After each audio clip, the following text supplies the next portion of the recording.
No need to complicate it, it's best to keep it basic. Open the book, the word is self-approved. He's Alpha and Omega, the answer since the early ages. What you should do is learn about the greatest. Just so you know, our door is always open. Let's study together instead of debating. Share our differences, let love heal all that's broken.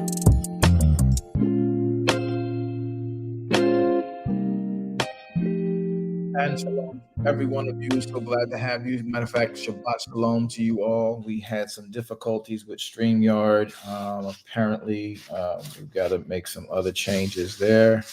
And we are still yet here. Is that all right? We're going to look to do what Elohim has called us to do. Yahweh alone be praised for all things. This is the day that Yahweh, who is our Elohim, has made. It is my will. I pray and hope it is your will to rejoice and literally be glad in him. Welcome one more time to a place where we're just going to open up the writ and talk about what Torah is, following the instructions of the Torah that indicate to us that we are not to think and have our own ideas in this day. We're not supposed to speak our own words in this day. Let me just go to the writ. If you're looking on screen, if you're on Facebook or our YouTube or our Facebook Live page, you can view my Bible as I do it with you. I will be taking it from the KJV today. But we'll start this particular study from the prophets of Elohim, true prophets, not these false prophets we got running around here right now saying that they're prophets of Elohim and don't even know his word. I'm going to take it from a prophet who is a prophet of Elohim. So in Isaiah chapter number 58, this is an instruction that you should get familiar with at this time because we're walking into the season of Sukkot not long from now. But this is probably the best way to epitomize how we keep Shabbat. If I can get a moderator just to put up how to Shabbat on the screen, I'd greatly appreciate it. But verse 13 of Isaiah 58, the prophet Isaiah, if you would turn away your foot during Shabbat from doing your pleasure on my Chodesh Yom, my Kodesh day, my holy day, and if you will call the Shabbat a delight, and if you will call it Chodesh, holy of Yahweh, if you will call it honorable, and if you will honor Elohim by not doing your own ways, nor finding your own pleasures, nor speaking your own words, then shall you be found as delighting yourself in Yahweh. And Yahweh then says, I will cause you to ride upon the high places of the earth, and I will feed you with the heritage of Yaakov, your father, for the mouth of Yahweh Sabbath hath spoken it. Well, we're so glad to be with you. Let us take opportunity to pray. It's always my joy and honor to study with you and opening his writ, sharing with you what his word says. Let's take opportunity to pray, shall we? Yahweh, the day has begun. Many across the globe has already entered into Shabbat where they are. The continental US of A, our West Coast is just coming in. So we gather here together just to open up your writ and read it. You require that we don't speak our own words in this day, but we speak your words. And you tell us that 6 days shall work be done. So we've been working for 6 days, but the seventh day, yes, this day, the Shabbat of you, there is to be a repose, a desist from labor. But we are to come in and rest in you today. I and many of these who believe in you are now sitting here, inviting you into our homes. More importantly, inviting you into a place you dwell purposefully. Us as tabernacles come down from heaven. We're asking you, we're surrendering to you. We are rendering to you all that we are. You've asked us that in the seventh day that we are to sit, be still, read your word. No, not your Bible that man has made, but read your word, your Torah. Those first 5 books you had Moshe introduce to humanity. It's not the Mosaic law, never has been, never will be. It's your book of instructions for humanity in the earth. So we sit now today in redundancy to go over that book in any possible way you can lead us. Without faith, it is impossible to please you, El Elyon.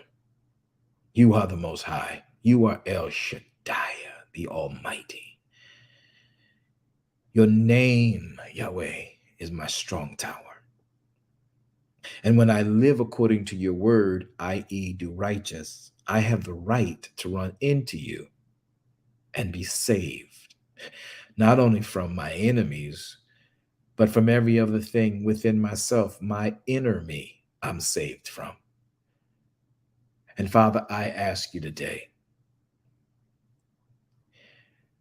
welcome. Welcome into our homes. Welcome into our intimate spaces. Welcome into our secret places. Welcome into our tali. Welcome into our place that is most sacred, our place of residence. Welcome. Welcome into my mind. Welcome into the very fiber and fabric of my being. Even at the cellular level, I allow you, please, Yahweh. Come in. You said that when we come unto you in this Shabbat, you would in no wise cast us out. Well, Father, I come to you because you've come into the earth in this day, in these days, to sit with us. I don't want to go running to a church. I don't want to go running to another place. I want to just sit with you and read of you like a grandchild sitting on a grandfather, like a child loving and honoring his father, sitting at his father's feet, learning from him. I don't want to speak my own words. I don't want to speak what I learned at university. I don't want to speak what I learned at college. I don't want to speak what I learned at higher learning institutions. I want to speak your language, your words, your truth. I want to see it as you see it. So before I read my Bible, I want to read your instructions. Help me to change the lens from which I view and see it the way that you have instructed it. Torah, your words, created all that we know. You created everything we see, touch, smell, feel, and have a sense for. And many might just overlook that and bypass that and become religious and super duper holy and all those things. Father, I can't. I've read your writ. I've seen how we've gone left rather than right. I've seen how we've gone for likes rather than life in you. Help, I pray you this day, our minds to stay even the more focused upon you and your words. Help us to lay down our intellect, lay down our titles, lay down our accolades that we've worked so hard for, labored so hard for in the natural realm. And now people have told us we are this and we are that. Help us to remain humbled before you and know that anything we've gained in the natural realm, we must render it to you so you can teach us how to use it for the building of your kingdom. I am nothing without you, and I could only accomplish anything because of you. I won't be as dumb as I was in the past, thinking I was something. Oh, giving you praise for whatever I got, but not really recognizing if it had not really been for you, I wouldn't have had any of it. So whatever I am, whatever people deem me to be, whatever we think we are, in Sabbath, we are learning every day to drop it at your feet. That includes our bodies. Yes, Paul had it right. He begged us, I beg us as well, to present our bodies to you. Not to the church, not to the synagogue, not today, but to present our bodies to you. living sacrifices. And being in Shabbat, thereby we put ourselves in a position to be holy, to be Kodesh, to be in order with you. It's our reasonable service. It's written in your writ. There's no excuse for not complying. Though many might make the argument that the Torah, the Tanakh, the Old Testament, as English would say, is not relevant because we got Jesus. I love Yeshua, Yahweh. And Yeshua, I know you hear us. And we thank you for your finished work, your completing and manifesting Pesach, and coming through Yom Bikram. The Christian world thinks they call it the cross, Calvary, and that's fine. But I want you to know I know exactly what you did.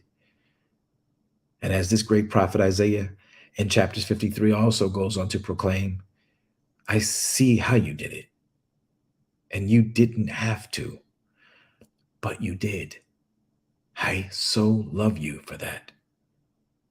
And then you demonstrated in your flesh suit how these flesh suits we are should operate to please the Father the way you pleased him. Help me. Help me be and have the conviction you had. Help me. Ruach HaKodesh, he reminds me of what you did. He reminds me of the words that bellowed from your larynx and from your lungs and from your vocal cords. He reminds me to check my actions by the words you helped to demonstrate. Oh, no one can make me doubt you, Yeshua. You are Hamashiach because of Adonai and your obedience unto the word, to the point of death, thereby the word that carried you to death rose you from that death, that we might live. Oh, I know exactly what you did. And I so love you. I thank you.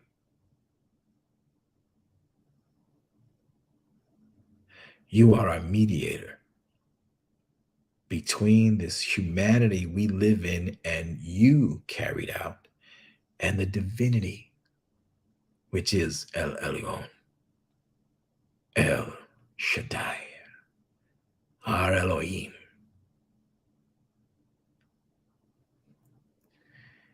The blood of Yeshua HaMashiach. That gives us access to Elohim. You are the way, Yeshua. You are the demonstration of his truth. And that word in you is life, whereby lights every man's life. No man can come unto Yahweh, the I am that I am, except we come through the knowledge of who you are in this process.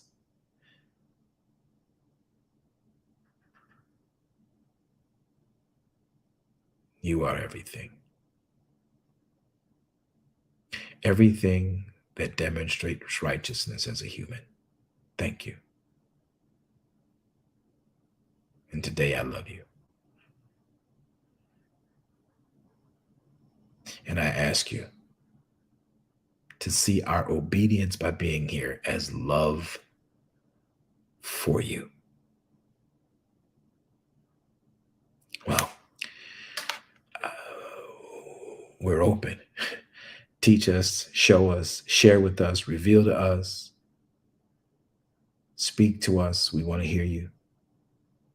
We don't even know what you're going to share with us or how you're going to do it, but we're here for all the smoke. We're not going to run like Israel did at Mount Sinai.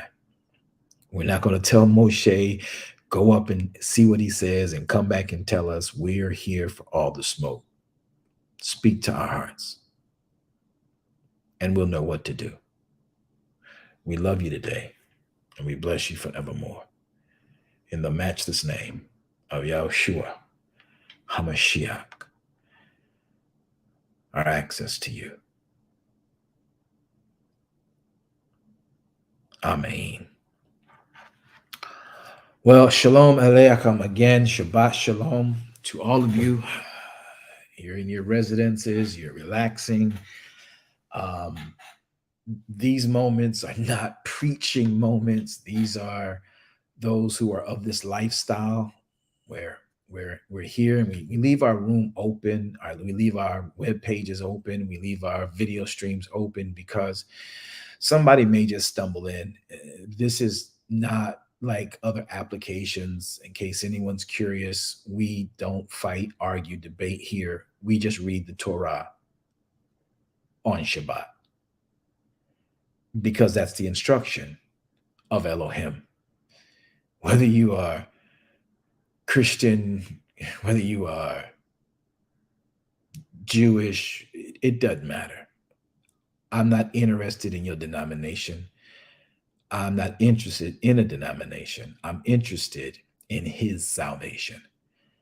And we may have viewpoints that vary, but the best way to solidify that is to walk through his word together.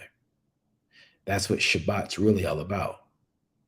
There is a 24-hour period of time that Yahweh does not want us to talk about our religion, our denomination, our accolades, our intellect. He wants us to read his writ and let it speak to us and show us, teach us, guide us, and direct us in all things him. Why don't we get started? One of the first things I want to make sure we do is learn what it is. Many people ask, Apostle, you oversee all these churches and you're all these places all over the world, but how is it that you actually do Shabbat? Well, for many of you who are viewing with us online, I'm going to put my Bible up. I'm going to be utilizing the KJV today. I'll also be operating. I love all the Bibles. You got the 1611 Bible, beautiful. Keep it. Don't get rid of it. Hold it. Pray with it. Read it. It's good information. However, in a day like today, Yahweh's not interested in us knowing about Samuel. He's not interested in us knowing about Revelations and these things. They, however, will become parts of your conversation because he wants us to know his Torah.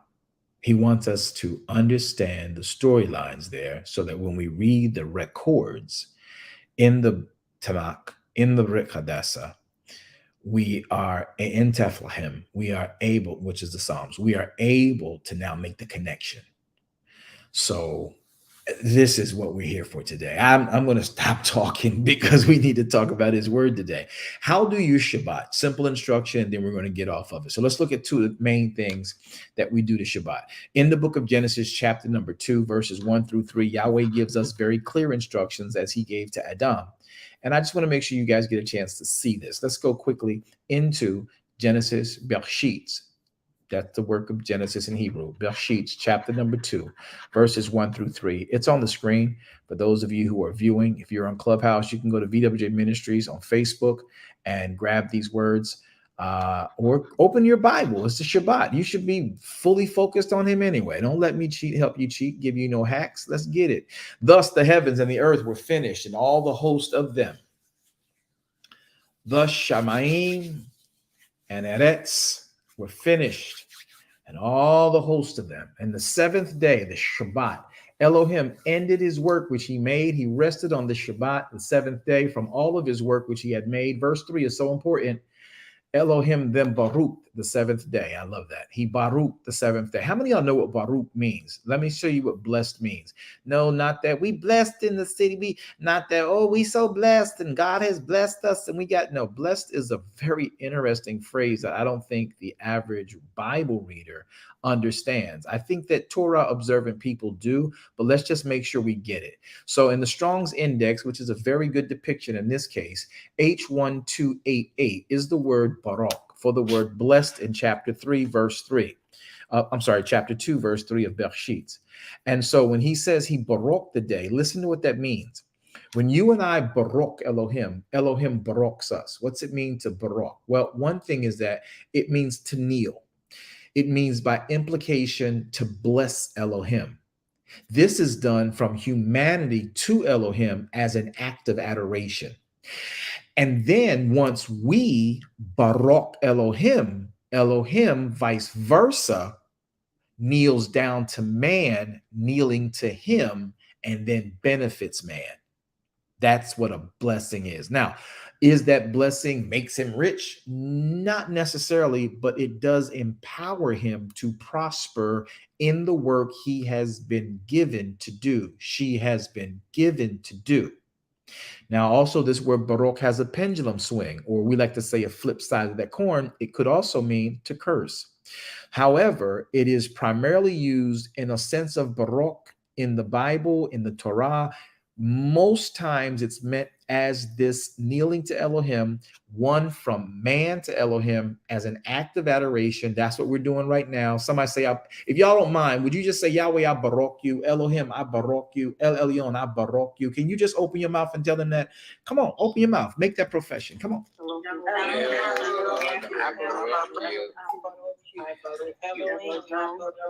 And see what happens when you barak him, you literally praise him, right?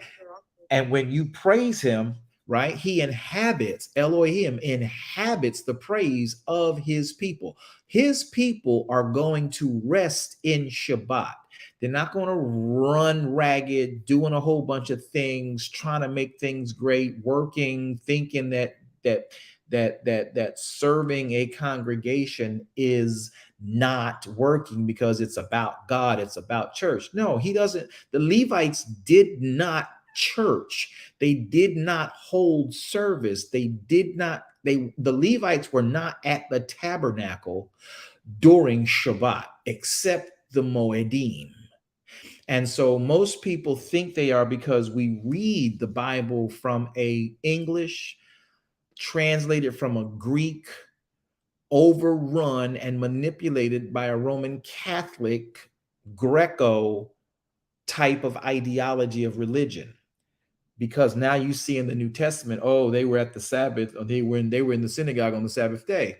And we did not pay attention that in the New Testament, the Brit Hadessa, the Sabbath days, you see them going to the temple, as was their custom. They were holy days. They were Moedim. They were not seventh-day Shabbats.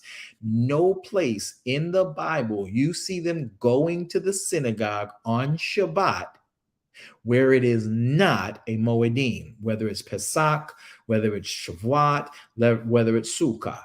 And there are 9 times in those 3 seasons of Elohim that people gather at the tabernacle or the temple by the time Yeshua showed up. So we want to be very careful about this. So when we barak Elohim, they who love him, they who are his people, they who are his children, when we bless Elohim because we adore him, when you come into Shabbat, do y'all know right now Elohim sees you as adoring him? You are demonstrating an act of adoration to him because you are honoring his commandment, which is a part of what we call faith, because faith comes by hearing, and hearing comes by the word of Elohim. Now, the word of Elohim is what he gave to Moshe. Moshe jotted it down. It's now in these 5 books. And the more we focus and concentrate on these 5 books, all from Bereshit to Shemot to Vayikra to Bamidbar to Devarim, which are Genesis, Exodus, Leviticus, Numbers, and Deuteronomy, the more we focus on those books, we can understand the remaining 61 books of the NKJV, not NJ, but the KJV, or the 79 remaining books of the 1611 Bible. It doesn't matter. Knowing those first 5 books gives you real perspective of the rest of the records known as typically the Bible. So in the Bible, the word of Elohim is contained. And when you focus on that word, you adore him. You tell him, I hear you.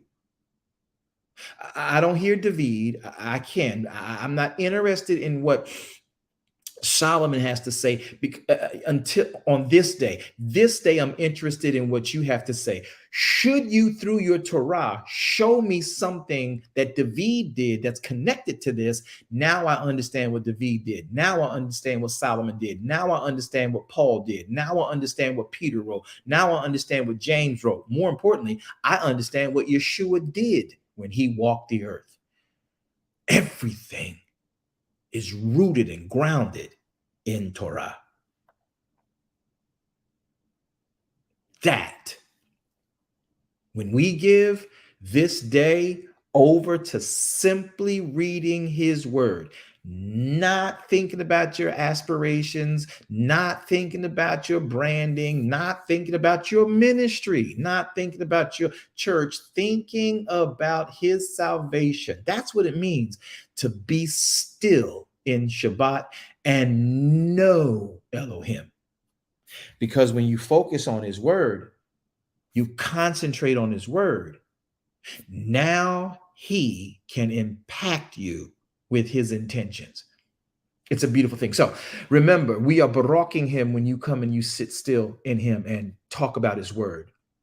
Find out how it connects practically to our lives and let him reveal and cut the light on in our lives. So verse 3 again, that word is barak.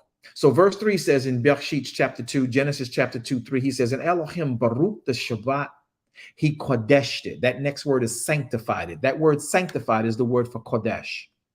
And when you look at Kodesh, again, you can pull this up in your concordance, which is why I suggest you always read your Bible with a concordance. And if you're even like I am, grab a lexicon so you can get the real understanding of the Hebraic. I'm not asking you to be Hebrew. I'm not asking you to be Jewish. I'm asking you to understand a language that the Bible was translated from so you can get the original intention of the author. And what does us greater than that? To know what he wants, to understand his words, to share those things that he himself had instructions for. And if you know his word yourself, nobody can lead you astray. All right. So the word sanctified here is the word kodesh. This is so deep to me. I don't care how many weeks I read this, every single solitary week, I read this passage at Shabbat, and it blows my mind when I pull this word up. I don't care how many times I look at this definition. Every time I find 13 different, or a lot of different things in it. Look at what it says. The word Kodesh. Genesis 3, Bereshit 2:3 says, Elohim Baruch the Shabbat, and he Kodeshed it. That means that he literally makes a pronunciation. He observes when he sanctifies, when he kodeshes something, he observes it. We should observe it as clean, both ceremonially and morally. Watch this, watch this, watch this. People don't know that there's a blessing for the compliant in sanctification, in kodeshing. Listen, in the kodesh of honoring this day, right? There is what is very clear and known for us. Watch this closely. In the Kodesh, there is an appointment in it. When Elohim Kodesh this day, he made an appointment. You and I are here by appointment. He bids things out for us. That day is a consecrated day. It is a dedicated time. And the flip side of that is, of course, there's always a flip side to every blessing. It could also mean a defiling. But 90% of the time you see the word Kodesh, it does not deal with defiling. It deals with the benefits, the hallowing, the keeping things holy, making things holier, producing a holy place, keeping something, preparing something. Listen to this. A proclamation from Elohim is made. He makes things holy in the Kodesh.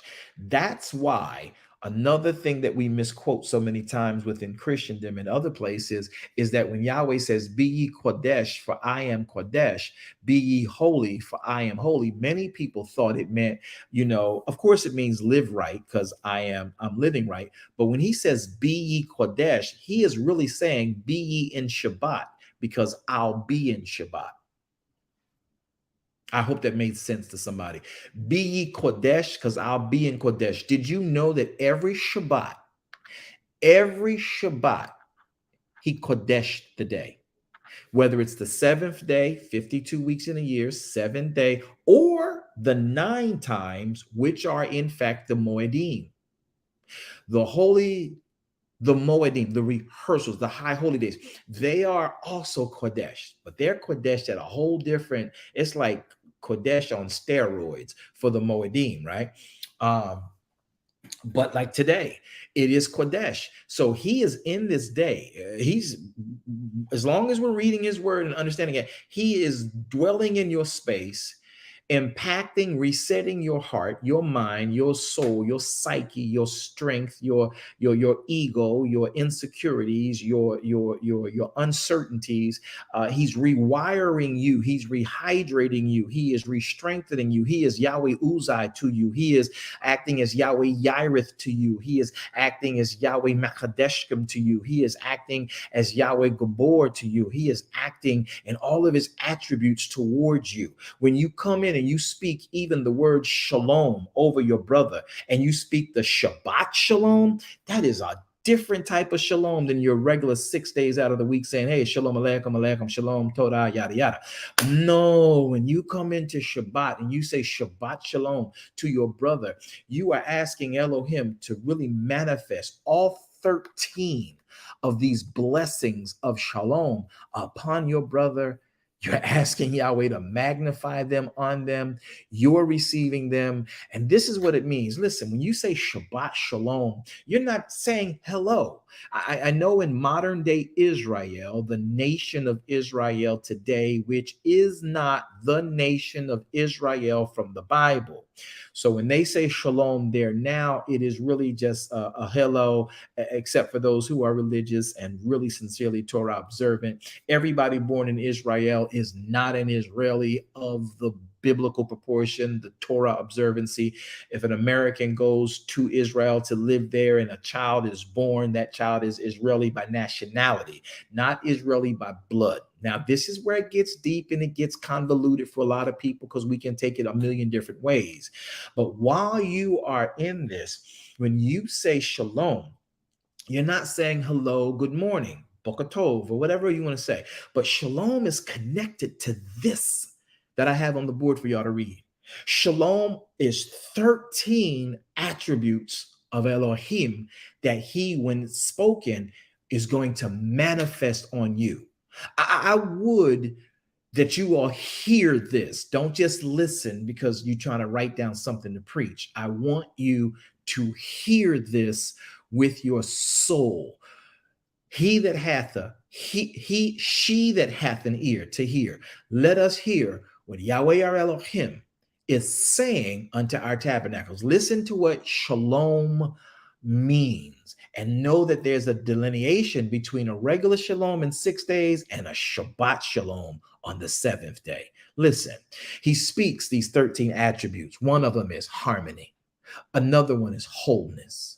Another part of shalom is health to you, soundness of mind, completeness to you, fullness to you, rest for your soul, wealth for you, safety for you, tranquility for you, prosperity for you, perfectness for you, welfare for your being to you. So when you come into Shabbat and you speak Shabbat Shalom to your brother and you declare it is Shabbat is Kodesh, you are asking Yahweh to let these attributes reign over you.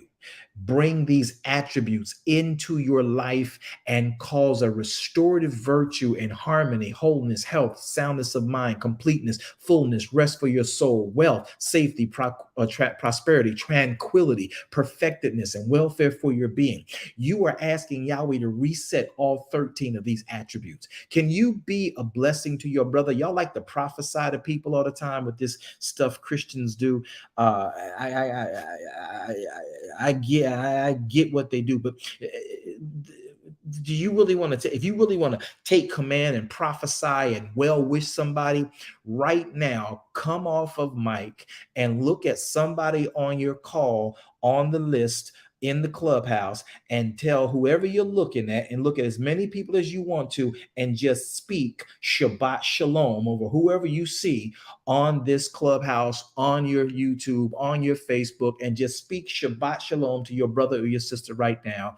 Would you do that? Would you want to see Elohim move? Speak Shabbat Shalom over your brother, your sister right now.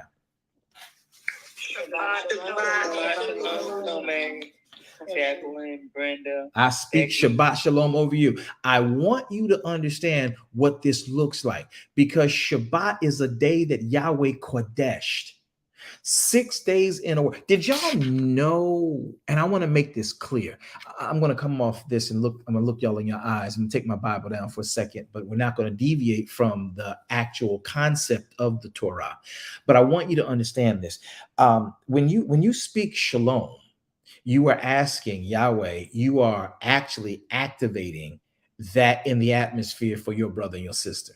And I'm saddened to see that many people, just take it as it's like a hello. It's like our greeting, our special club greeting. You know how you should have used clubs, when you were little, and you had what you call blood brothers or whatever. You had a club and everybody had a secret code to get in. What's the password? This ain't Shalom. Shabbat Shalom is not some password to a special club of people who read the Old Testament. No, it hurts my heart to see people so lax with that, so ignorant about it. When you speak Shabbat Shalom over your brother, when you speak Shabbat Shalom into atmosphere, you are asking Elohim to empower me, to empower your brother with what Yahweh came to give you. All 13 of these attributes: harmony, wholeness, health, soundness of mind, completeness, fullness, rest for your soul, wealth, safety, tranquility, prosperity, perfectedness, and welfare for your being. 6 days, you have expired all of that. In 6 days, you got to work. There is a command of Elohim for all of humanity. You work 6 days. I don't think people realize that's an actual command. Work 6 days. Don't care what you do in those 6 days, work. Work the 6 days, but the 7th day, you sit with me. You read my word. You be still. You Kodesh, because I'm going to be in that, and I'm going to be Kodesh.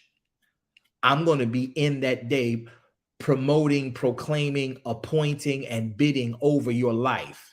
You might not know what I'm doing, but the fact that you're sitting with me and you're letting me rewire you, rehydrate you, re-strengthen you, reset your psyche, reset your mind, because the hell you've been through on these last days, all the backbiting that went on in your life, all the foolishness that tried to entrap you, the work of the enemy trying to run you down and labor you. You come into the Shabbat. Yahweh is like, all that the enemy was trying to do, had you on the run. Now you sit here. I'm going to prepare a table for you in the presence of your enemy of my faith. And they're going to have to see you get refreshed, get restored, get renewed, and get washed off. As the deer, listen, y'all, this is what Sabbath is for me. As the deer panteth after the water brook, so panteth my heart after you, Elohim.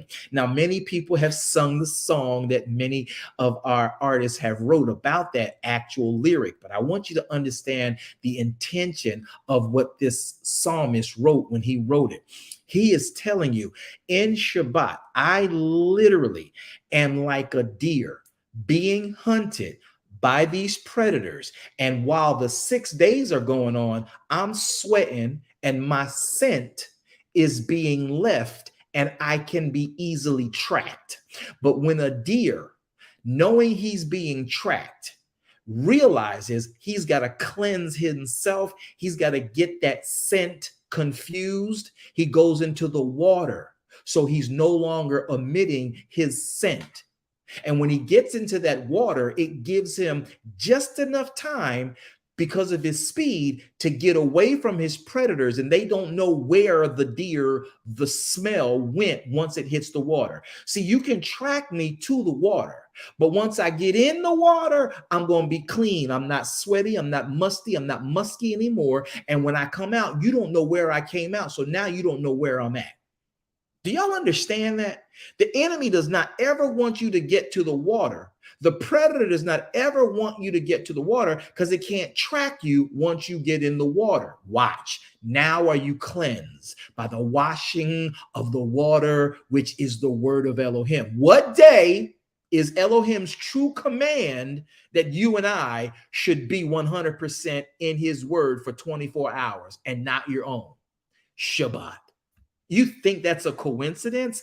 As the deer. This is what the psalmist David is saying. As the deer pants for the water brook, so pants my heart after thee, Elohim. When do we go after Elohim? When do we search for him while he is near? Every Shabbat.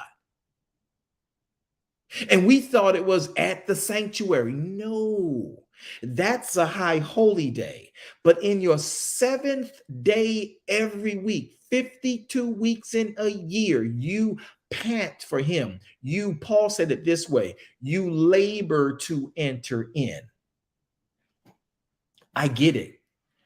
I know when Sabbath come, I'm like the deer panting after the water brook. I got that my enemy on my heel. I got them riding along next to me. I got them faking friendships with me. Father, I just need to get myself away from all this smoke from these jokers, all this weed huffing from these jokers, all this bad smell and scent. They got me sweating out here. I'm tired. I'm keeping them off of me, but I'm exhausted. My energy levels are getting low. I'm starting to wonder if I'm making the right choices. So I need to get into Shabbat. I need to get a place where I can actually cleanse off this scent that keeps them on my trail, and I can lose them for a period of time and then allow you to reset me.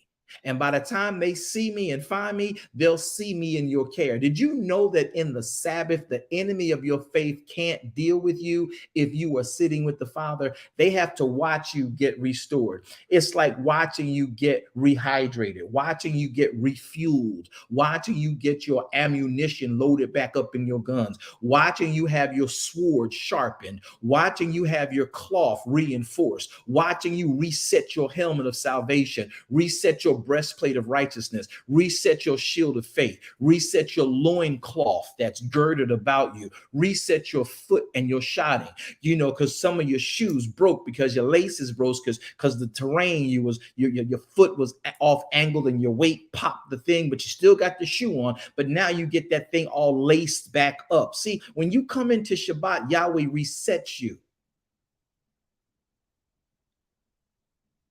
These are the things we have to understand that Yahweh is rendering us, giving unto us, and doing to us. This is why Shabbat is so important. That's why the enemy of your faith does not want this talked about in your churches. He doesn't want Shabbat talked about as the power it is. Can I tell y'all something? Moderators, make sure you're sending microphones down to everybody in our audience so everybody can have a mic and come up and what have you. But I want y'all to get this. Shabbat is the secret weapon, the secret provider for the believer. And the enemy knows it. He cannot afford you to sit with Elohim while the enemy of your faith is chasing you to consume you and overtake you. Because if you keep having these pit stops that keep giving you more gas, changing your oil, changing that tire pressure in your tires, changing the air, shifting out the coolant in your engine, freshening up your cabin, getting you glasses and wipe the dirt off your mirrors and the dirt off your windows so you can see clearer and get a repose and get a refresh and get a renew and get a restart. That's what Shabbat is all about. That's why Yahweh says 6 days you go to work, but on the seventh day, you be Kodesh because I'll be Kodesh. You be with me in that place. You come and Kodesh me. You come and Baruch me, and I will Baruch you. I'll be Kodesh. We'll bid and we'll make the proclamations. We'll make the appointments. Even Yahweh tried to tell us in Jeremiah chapter 29, verse 11, when he says, I know my thoughts concerning you, right? My thoughts are of good and they're not of evil. My thoughts are to give you, watch this, an expected end. To give you an expected end indicts an appointment, indicts an appointed time, a rendezvous place. So whenever we come into Shabbat and we sit still and we do what he say, we don't just come into Shabbat to go to sleep because it's like, okay, God say we rest on this day. Yeah, you do. You do rest on this day. But in resting, you're learning him. You're just reading his word. That's all he wants us to do in the Shabbat, y'all. I'm sorry for everybody who sees this point differently. I love you. I'm not mad with you. I don't want you mad with me, but I really have studied this out for decades, and there is no other conclusion. In truth, if ever properly studied out, Yahweh don't need you down at church on the seventh day. He needs you to become the church so he can come and dwell in you. He wants to sit on you, the pew. He doesn't want you to go sit on a pew and talk about him where other people can drag you into conversations, drag you into mindsets where you're judging people, viewing people, wondering if he preaching right, if she's singing right, they ain't hit that octave, the drummer's too loud, the keyboardist is all off, the usher's just nasty, they're chewing gum and trying to tell me to stop chewing gum. They ain't paying attention to my needs, and my children is down in children's church and they talking too loud, throwing balls all over the place. You're not focused on Elohim. You're having, watch this, your own words. But when you really do Shabbat the way that Yahweh wants Shabbat done, he don't need you going to a place they say is the house of God. The house of God is you. He doesn't dwell in houses made by man's hands. He lends his name to your edifice, David, Solomon, whatever your church name, your synagogue name, or your building of coagulating is. He lends his name to it, but he ain't dwelling in there. He dwells in you. And you know when he wants that to happen? Every Shabbat. He wants you to just let him into your house. We are running down to buildings. We are running down to places and under some very horrible doctrine that is just inaccurate. It's not, I shouldn't say horrid. It's just inaccurate. When you apply something wrong, you make it bad.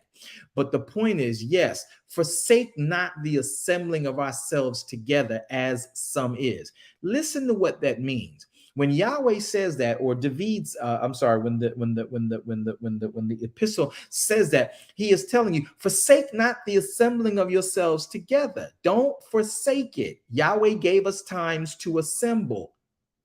3 feast seasons, Pesach, Shavuot, Sukkah. In those 3 feast seasons are 7 appointed times: Pesach, Hagat Matzat, Yom Bikurim, Shavuot, Yom Teruah, Yom Kippur, and Sukkah. Now watch this. In those 7 appointments, they take 9 days of gathering for them to be when we go to the sanctuary, when we go to the temple, when we go to the tabernacle.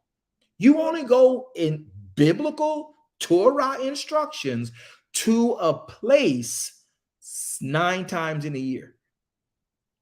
Except your weekly days when you're working, you pass the tabernacle, you drop off your tithe, you drop off your sitka, you drop off your charity or whatever you do. But you're not in there to get a word from the Lord and have a Bible study. You can go into the congregation of the saints and sit and talk about it, but that's not why they went to the tabernacle. That's not why they went to the temple. They went to the temple not to have church service, though they could go in the congregation of the saints and have conversation about the writ, talk with a Levite, talk with a Moed, a Kohanim.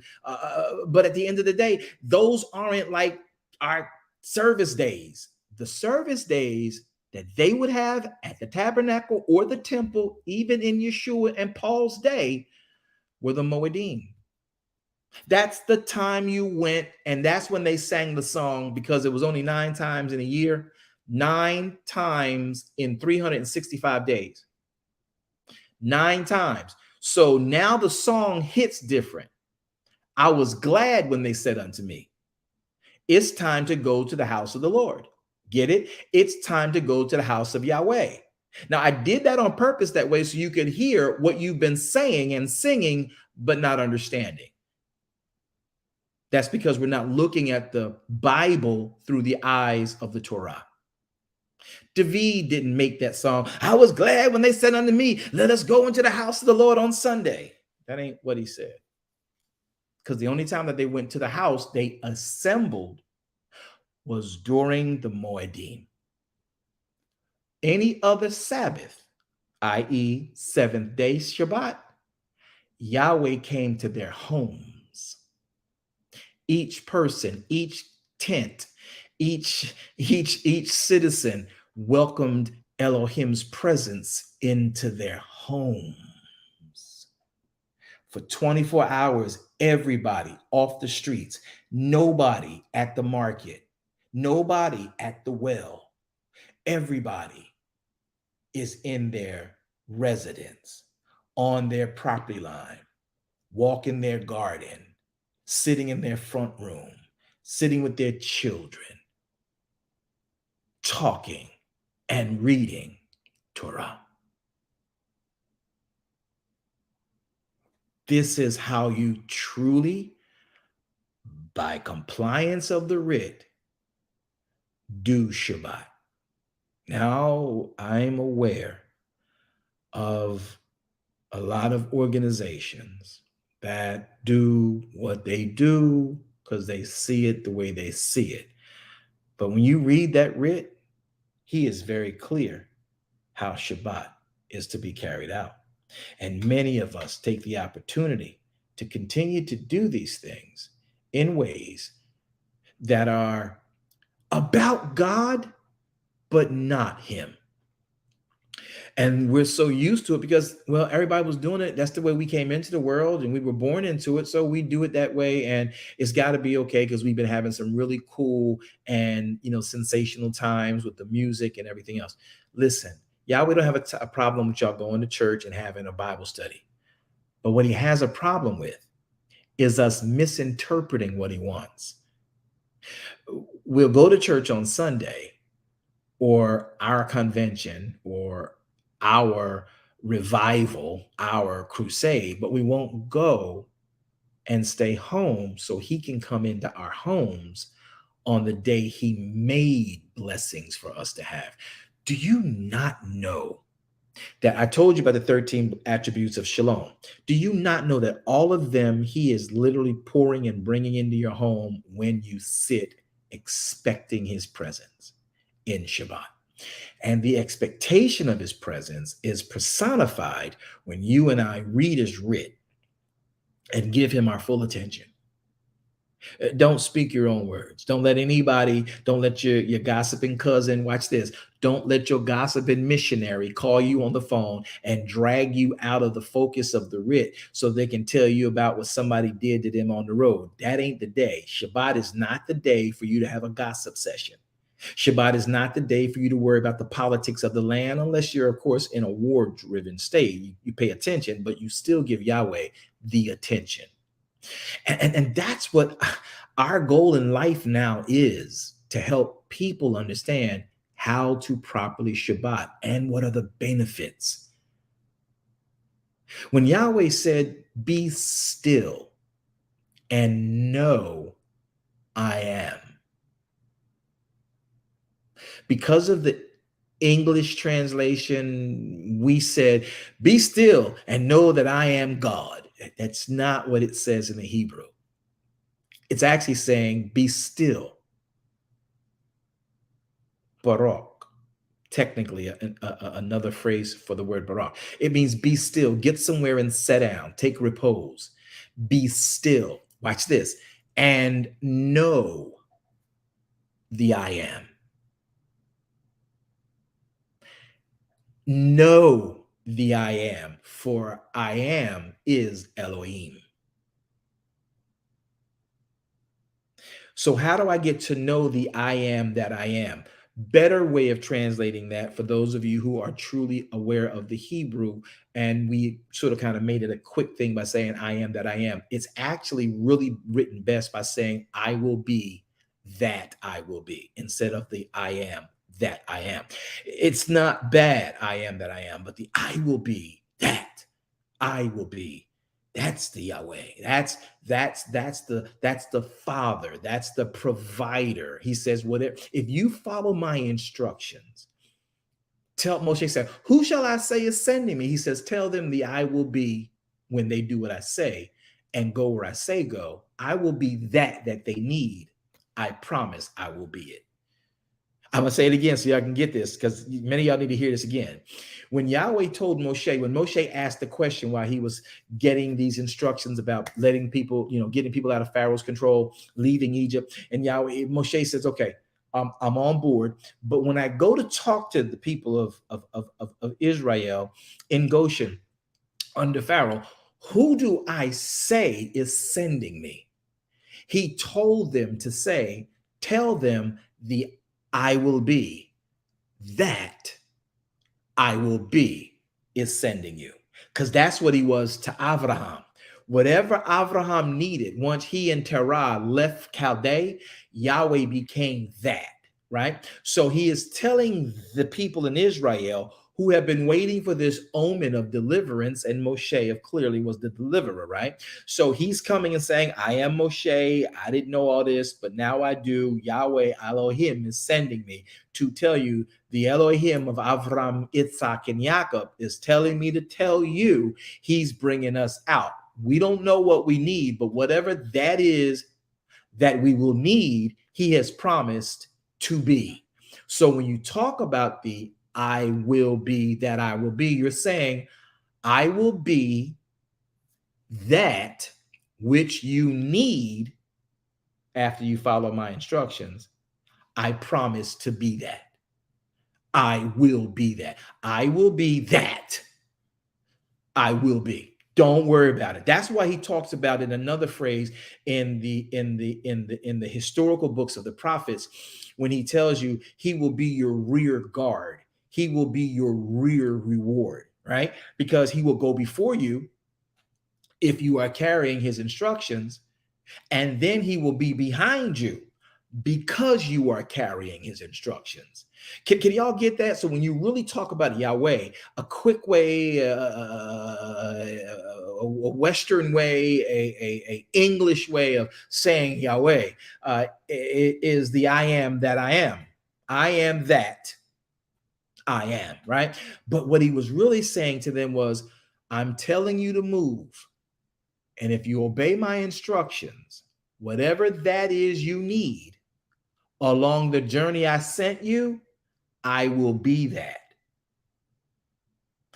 And many might not make this correlation, but if you really pay attention to what Yeshua said in Matthew chapter 6 and Matthew chapter 6, when he told them, seek ye first the kingdom of Elohim and all his righteousness, and then all these things shall be added unto you.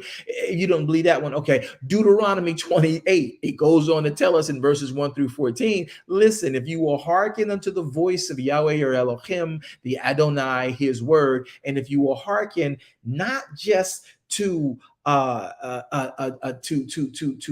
hear it, but to observe to do it, all these empowerments will overtake you along your journey. So as you go, as I lead, these blessings will be set for you. So listen, as you go every week along your 6 days of work, if you keep Shabbat and make it a lifestyle, then you're moving according to his commands. 6 days is a command to work. Day 7 is a command to rest. If you do that, then there are things that will be waiting for you along your path and journey. This is why Psalms 1 is so important to the believer, and it is so compelling for the Sabbath keeper, the Torah observant. Psalms 1. I love this passage. I'm going to pull up on the screen for you guys so you can see it if you're watching on Clubhouse, watching on Facebook and YouTube. I want you to see Psalms 1. It's so good to me. Psalm 1 says Baruch. Did y'all notice that? Psalm 1 says Baruch. Actually, it's a derivative of Baruch. It's the word Eshir. All right. You will have happiness, right? It comes from the Hebrew word 833, which is the word ashar, which means you will be able to go forward, and you will be deemed integral. You will have proper guide and leading and relief when you walk not in the counsel of the ungodly, nor stand in the way of sinners, nor sit in the seat of scornful. Watch this, verse 2. Watch verse 2. Are y'all seeing this? Uh-oh, I didn't put it on the screen for y'all. There you go. Verse 2 says, and here it is, watch. Verse 2 says, and this is Moshe, not David. This is Moshe writing Psalms 1. And he goes on to say, Baruch, or I'm sorry, Ashur is the man that walks not in the counsel of the ungodly. So if I'm not walking in the counsel of the ungodly, can somebody tell me what counsel he's asking and suggesting I walk in? Torah. His counsel, right? And that's Torah. So now he says, nor stands in the way of sinners. So if I'm not standing with sinners or in the way of sinners, how they do things, I'm standing in righteousness, right? Okay, cool. Nor sits in the seat of scornful people. So if I'm not with scornful people, I'm with people who are compassionate, who are willing to forgive, who are willing to uphold, lift up, and then show love to, right? So, but he says in verse 2, but that person delights in the Torah of Yahweh, and in the Torah, doth he meditate day and night. Now, many people think day and night is subjected to your day and night. He was talking about a particular day. He does not say every day and every night. And many people say, you know what? The Bible says he delights in the law. In that law, he meditates both day and night. So every day and every night, I'm meditating in the law. That is not what he says. It will go against his actual commandment for you and I. What did you say, Mr. Apostle Man? Yes, it will go against his commandment. 6 days shall you work. Yahweh wants you to work 6 days, but the seventh day, he wants you to come and read his word. That's the day you meditate in his word day and night. Watch what it means. Watch this. Watch this. Watch this. Verse 3 says, when you do that, that person shall be like a tree planted by rivers of water. That tree will bring forth fruit in his seasons. His leaf shall not wither.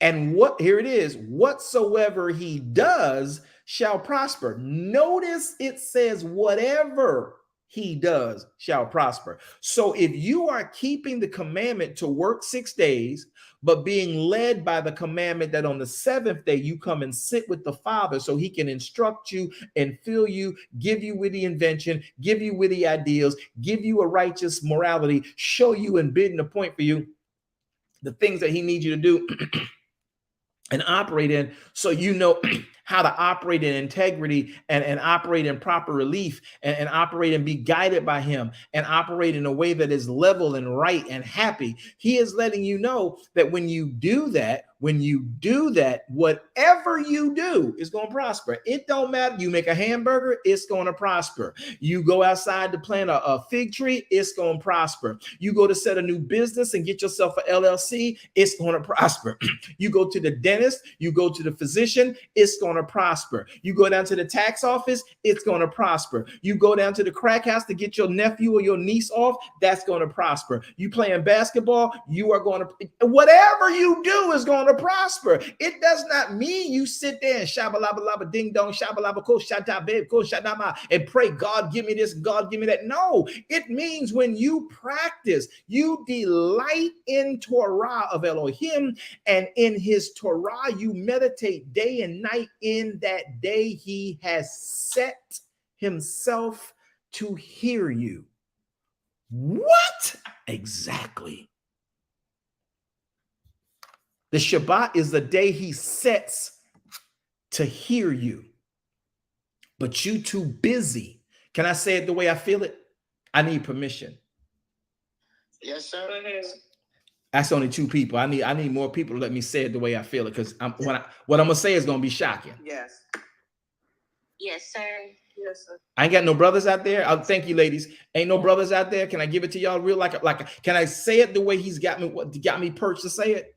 Listen, see, when you don't do what he's asking for, we don't want to come into Sabbath because we got so much we want to catch up for, because 5 days we worked. Listen, 5 days we work, and now we got to get caught up so we can do laundry for church on Sunday. We got to go to the children's basketball, football, volleyball, soccer, rugby, lacrosse, swim team meets, track meets on Saturday, and get them ready, and then prepare ourselves for Sunday. We doing, watch this, y'all, watch this.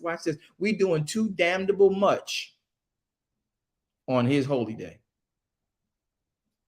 and wonder why we tired come Monday to go to work. He said work 6 days, and you give him 1 day. We work 5 days. We take a day for ourselves, and then we give him half a Sunday. Y'all, that's where it's wrong. We have messed this up for years, and because it's been literally ingrained in us, we don't see the error in it. And when somebody talks like this, he tripping. What is he talking about? Okay, I've switched over completely. I'm telling you right now, it hits different. That rest of Elohim, you become carefree, child. I don't mean a gum. Yeah, I'm not talking about no chewing gum, carefree. I'm talking about you become carefree. You may be stressed out in the 6 days, but when that 7th day come, everything that stressed you in day 6 is sort of kind of put like a water on a duck's back. It rolls right off of you, and you sit with the Father, and he let you know you was tripping over nothing. You let that person get under your skin. You did not say that right. You need to go back and get that part straight. But also, you didn't see me moving over here because you was too focused on that over there. And then he gives you the word to do that. You're like, oh snap, I see now. And when you go back to work your 6 days, you sort of kind of get reset. I can't tell you how it's changed my life over these last 18 years. Doing it the right way. It's less stress. It's not that you won't stress. Listen, it's going to rain on the just as well as the unjust, right? You are not exempt from issues and fiery darts of your enemy. Not the devil. I didn't say the devil. Y'all stop thinking the devil's the devil. Stop. The devil can only be at one place at one time. But the enemy of faith is the process and the kingdom and the manipulations, or I should say, the what are the things called? What are the things? The M. Start with the M. The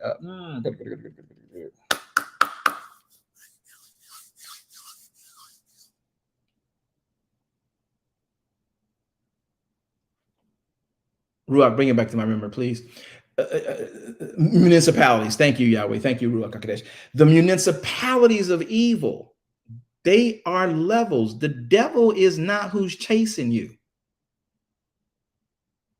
The municipalities of evil, wickedness in high places, is working. That's the enemy of your faith.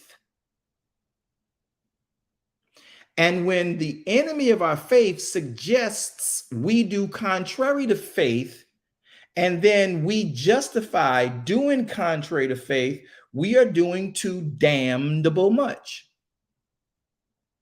And we don't get that because it's been indoctrinated.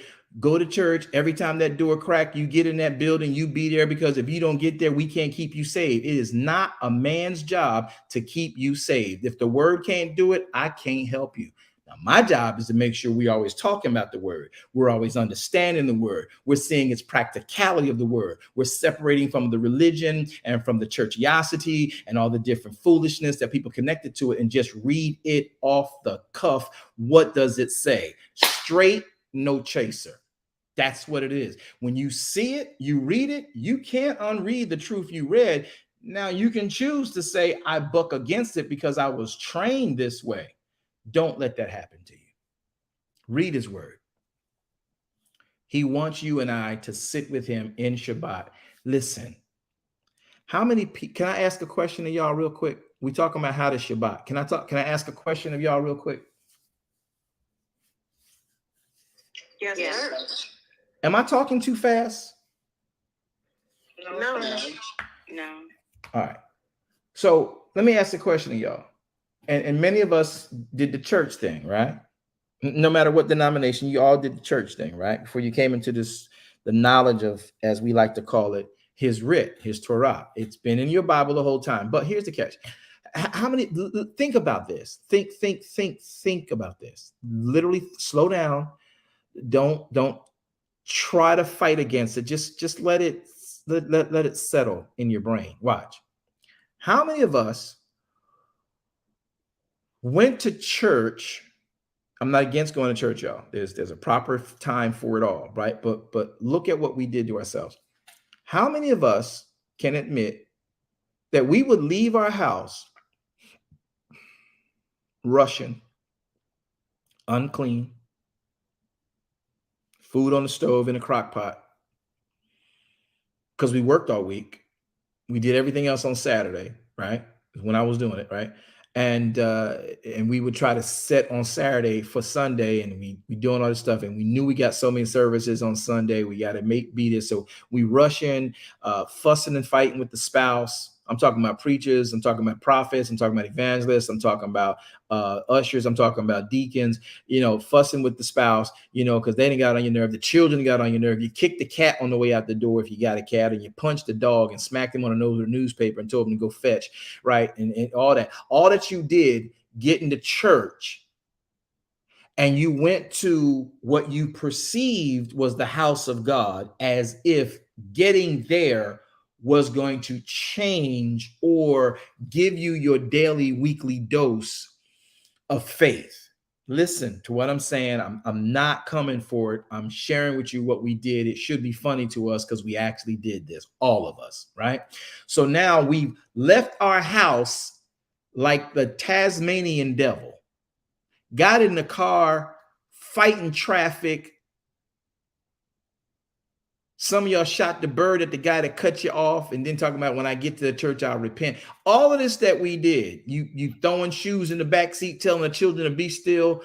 All the stuff that we do, we're rushing to get to the house of God, and then we get there and we act like we know him so well. But your life, you just left a trail like a hurricane or a tornado behind you from your house.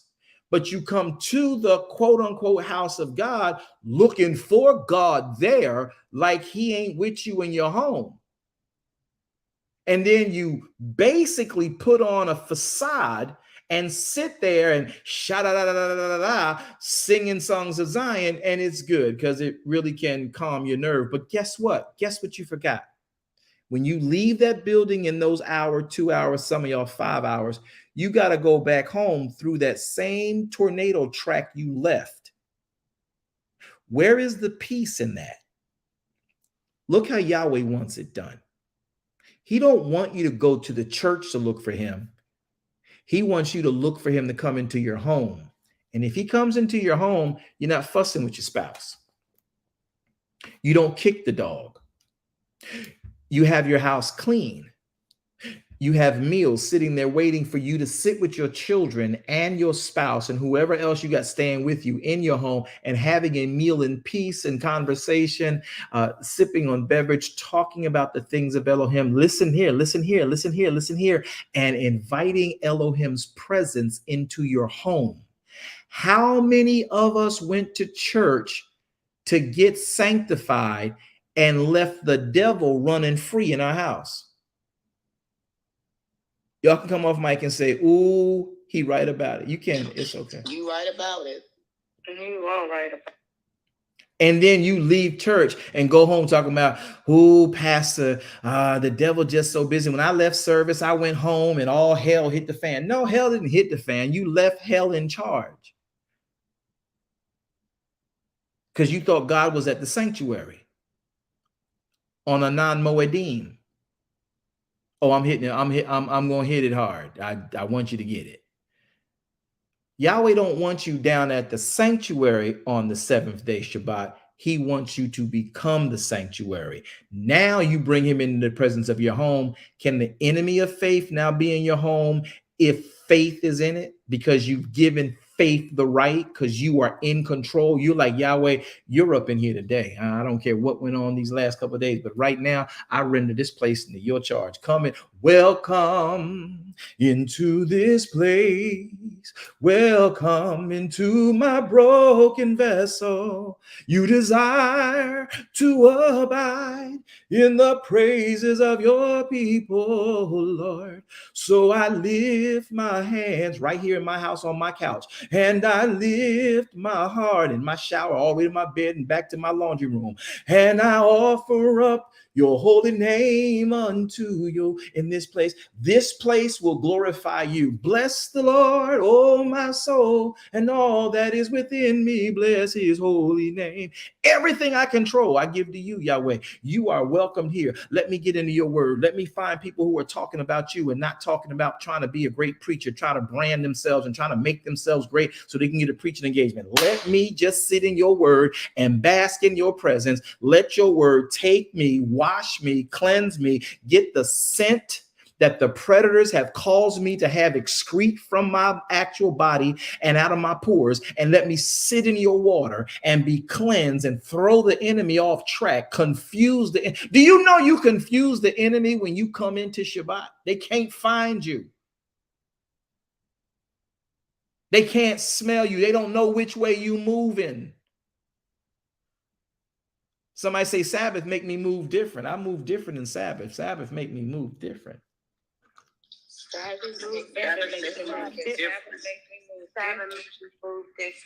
And so when we literally give him Shabbat, when we baruch him, remember verse 3 of Bereshit 2? And Elohim, he baruched the seventh day, meaning that in the baruching of that day, he literally looks for us to bow down to him in our house, not down the block at a building we let him put his name on, and now we act like that's the house of God. That ain't the house of God. You are. And he wants to come home every Shabbat. And guess what? When he comes to visit, you ain't there. The blessing is set for your house, not your church. Here's how that gathering at that building should look. Once you've had an encounter with Elohim in your house with your cat, your dog, and some of y'all got, your children, your spouse, you let him come into your home. Your church should be an actual manifestation of each home that gathers in that building. Each home should first have Elohim in their home. You don't go to church to get God and take it home. You go to church because all of your homes have been serving God.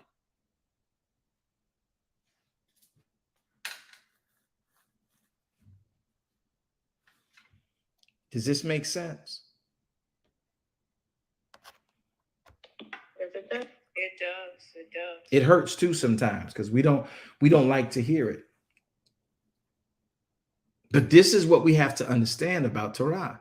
And I'm not telling you don't forsake. I'm not telling you, oh, don't forsake. He talking wrong. That's blasphemous. You don't forsake the assembling of yourselves together. Well, what does that mean to assemble?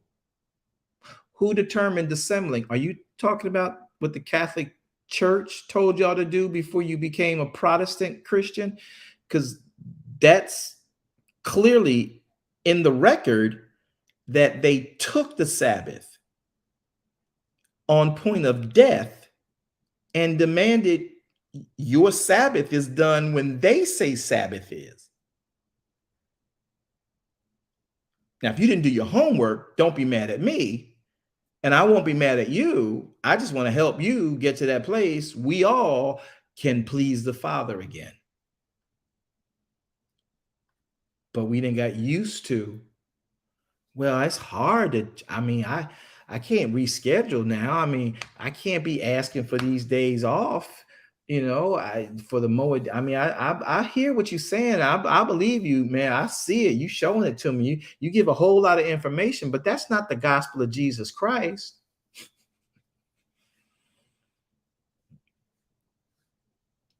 It actually is, y'all. That's the good. Did y'all know that the gospel of Yeshua HaMashiach, the good gospel means good news. The good news of Yeshua HaMashiach is how to please the Father. The good news is that Sabbath is there for you. And in Sabbath, when you read the word in Sabbath, the word will manifest for you. Because if you keep Sabbath, because it's a command of Elohim, you read his word, that's Adonai, Ruach HaKodesh will hasten to the words you have made your study, and he will begin to perform those things in your life, causing Deuteronomy 28 to literally manifest. As you go, based on the word, your foot, David says, thy word is a light unto my pathway, a lamp unto my feet, and a light to my pathway. So as you go down the lit path, blessings are waiting to overtake you. It's been that simple the whole time. We complicated it. Sabbath and how you Shabbat is what you're here for. How do we Shabbat? Go to Shemot chapter 16, 27.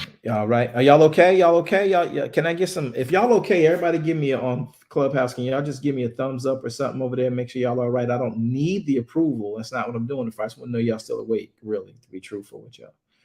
Can y'all just give me? I'm gonna do it myself. Just make sure I ain't gonna have y'all do nothing I wouldn't do. Just give me a thumbs up out there. Let me know y'all all right. Okay. Thank you. 2 people. Everybody else sleep. 3 people. Okay. No more thumbs up. All right. 4. Okay. Okay. All righty. Let's keep moving. So I want to talk about this piece in Shemot 16. Let's go to Exodus chapter 16. So now we know that the Shabbat is a command of Yahweh before the commandments ever really kicked in. So now in Shemot chapter 16, we find another beautiful storyline. And a lot of people get confused about this because they're saying, well, you can't say, that God didn't want them to gather. Let me show you where Yahweh tells you what to do on the Sabbath. Can I show y'all in the writ what Yahweh says himself about the Sabbath? Yes. Yes, sir. Yes, supposed. Okay. Yes, sir. Please do. Let's look at it. All right. Now I'm gonna read a pretty long story to y'all. Okay, but you know the story. It's in Shemot, chapter number 16. Here it is on the screen. Let's read it. Shemot 16:1. They took a journey from Elam. This is when Israel has come out of Egypt. Right. They took a journey from Elam, and the congregation of the children of Israel came into the wilderness of Sin, which is between Elam and Sinai. On the 15th day of the 2nd month after departing out of the land of Egypt, verse 2, the whole congregation of the children of Israel murmured against Moshe and Aaron while they were in the wilderness. And the children of Israel said unto them, would to God, would to Elohim that we had died by the hand of Yahweh in the land of Egypt. Because over there we had, while we sat, flesh pots, meaning they had meat. And we did eat bread to our full. Now, Moshe and Aaron, y'all done brought us out here into this wilderness to kill the whole congregation and assembly with hunger.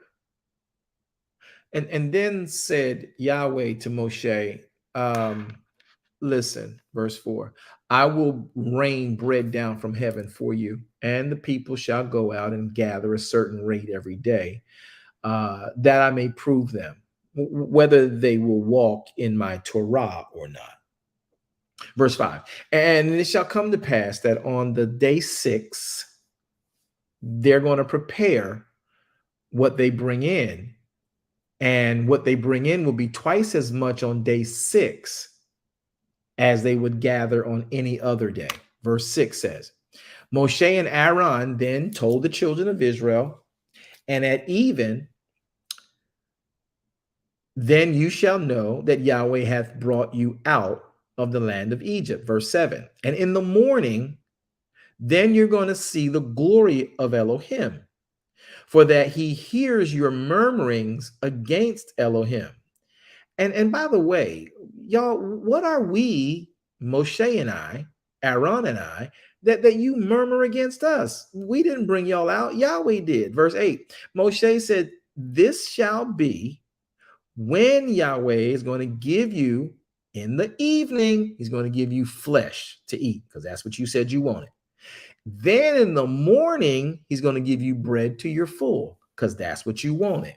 Verse 8, for that Yahweh hears your murmurings, which you murmur against him. And again, I don't know why y'all coming for us. Your murmurings are not against us. It's against Yahweh you guys are speaking. Are y'all following the story? Y'all still awake? Because I think some asleep. Y'all still there? Let me know y'all awake. Let me know y'all still there. We awake, Apostle.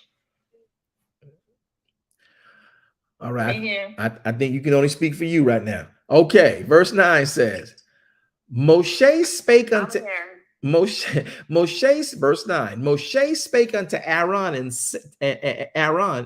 Moshe spake unto Aaron, say until all the congregation of the children of Israel come near before Yahweh, because he's heard your murmurings. Verse 10, and it came to pass, as Aaron spake to the whole congregation, who he spoke to? The whole congregation of the children of Israel, and they looked toward the wilderness, and behold, the glory of Yahweh appeared in a cloud. And Yahweh spake unto Moshe, saying, I've heard the murmurings of the children of Israel. Now tell them, at even, you're going to eat flesh. And in the morning, you're going to be filled with bread. And you shall know that I am Yahweh your Elohim. Verse 13. And it came to pass that at even the quails came up. What? At even the quails. What is a quail, Apostle? Well, a quail is the word here, H7958. It is the word shalav, right? And it is shalav. It is a quail. Okay. A bird, a fowl with wings. Okay. And I want y'all to realize that this is a significant thing, because this is flesh that he promised at even. Verse 13, quail came up at even and covered the camp. In the morning, the dew laid round about the host, the camp. Verse 14, and when the dew that lay was gone up, behold, upon the face of the wilderness, there were some small round things. I mean, as small as a hoarfrost on the ground. And when the children of Israel saw this, they said to another, it's manna. Now, the word manna is an interesting word that I really wish would stop being mispreached. So the word manna is technically the word H4478, but it comes from H4100. Literally, it is called from the question about. It's like manna. What is manna? It's manna. What is it, right? So 4100 is the word ma, right? Now ma means it's an interrogative question. It's like, what is it? How is it? When is it? Where is it coming from? What is it? But it's also an exclamation, like, what is it? So in verse 15, when you read this rightly, when the children of Israel saw it, they said one to another, what is it? It's what the what? It's manna. Y'all not going to like me for a minute. For they wist not what it was. It's funny because it says, this is how you got to understand how the English translation and transliteration mess things up. They're claiming it's manna. Y'all like, oh, that's heaven, that's angel food. No, it may have been, but they didn't know that. They're like, what is it? They wist not what it was, though they proclaimed it is manna. So that proves that there was a translation and transliteration issue. They're saying, what is that? They're exclaiming, what is that? Does that make sense, y'all? Y'all still with me? Yeah. And then Moshe said to them, this is the bread which y'all was murmuring for. Oh.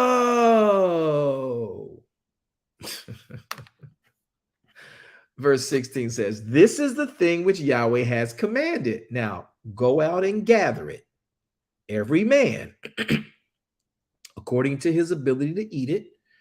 You should gather a omer per man, according to the number of the persons in your home, in your tent.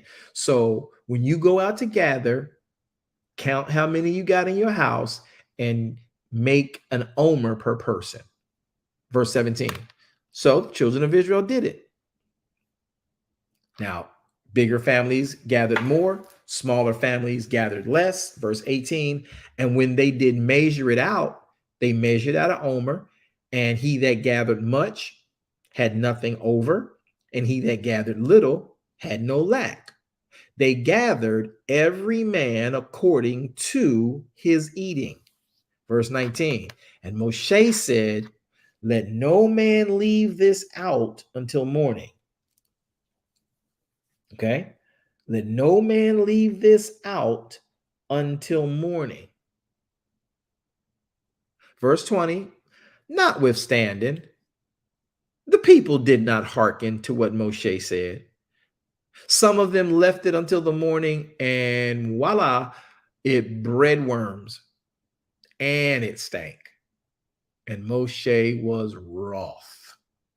Now, what wroth mean, apostle? Let's just look at the word wroth, because many people think they know it. You don't. Wroth is the word katsah, and it means he burst out in rage. He was angry, displeased.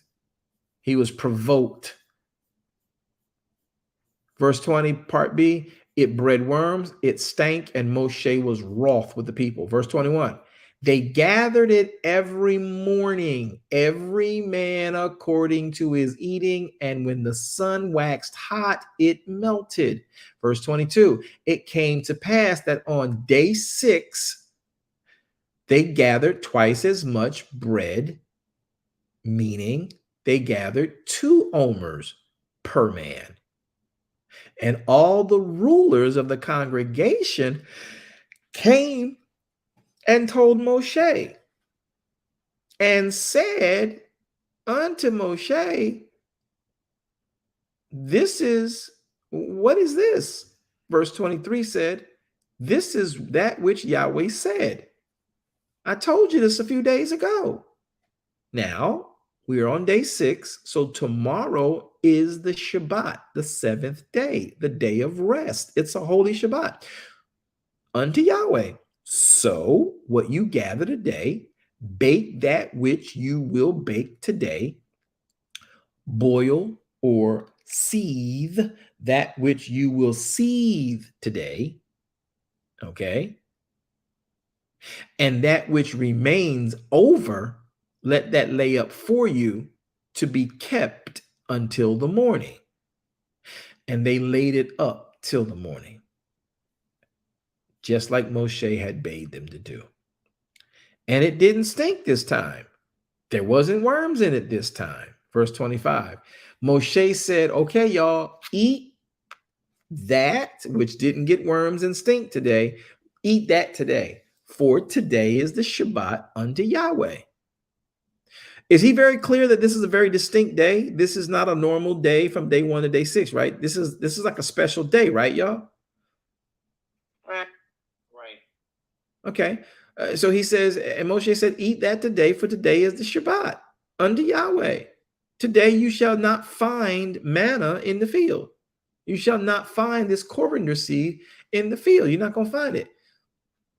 6 days shall you gather it. But on the seventh day, which is the Shabbat, in that day, you're going to find none. So another week passes, and it came to pass that the next week, there went out some of the people on day 7 for to gather, and they found none. Now, before I go further into verse 28, does anybody have a question for me? Miss Danielle. Go, Danielle. My question is back in 21, verse 21. So because in 20, when they did not obey, so 21, is that a continued consequence where it says the sun waxed hot and it melted when they went out every day? No, Keeping it. No, absolutely not. It's just the way it was. When the dew went up, the dew kept it moist, but when the sun hits it, the dew is like a cover too. So when the sun hits it, it melts. It's not a consequence. That's well, not a consequence in the sense of a punishment. That's just the way it works. The hoarfrost melted when the sun hit it.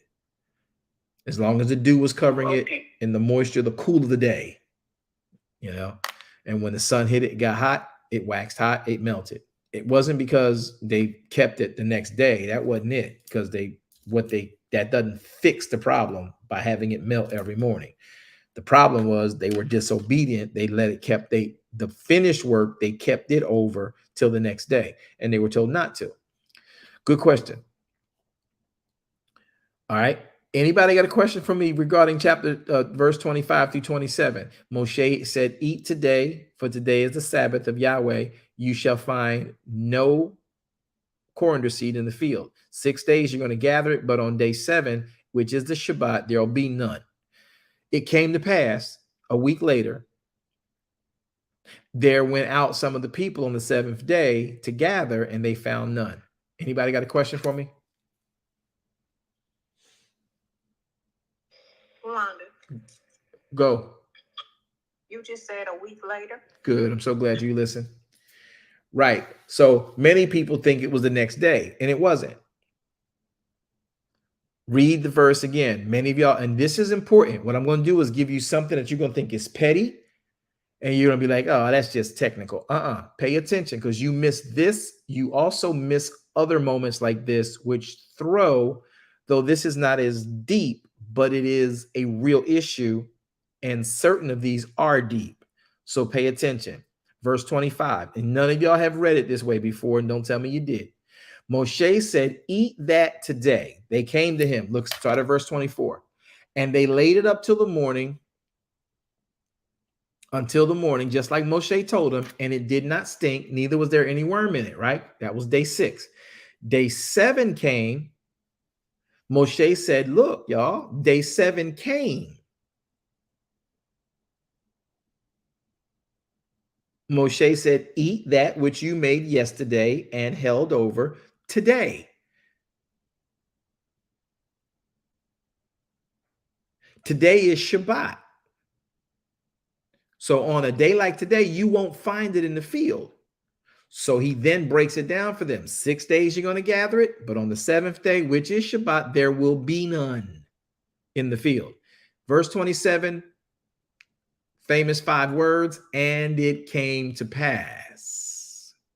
So he's talking verse 24 through 26 from the 7th day Sabbath. And he's talking about the Sabbaths to come, because you've asked me this Sabbath what this is. The Sabbaths to come, just remember, there will be none in the field on the 7th day. But again, a week later, knuckleheads will be knuckleheads. Does anybody find that significant, or?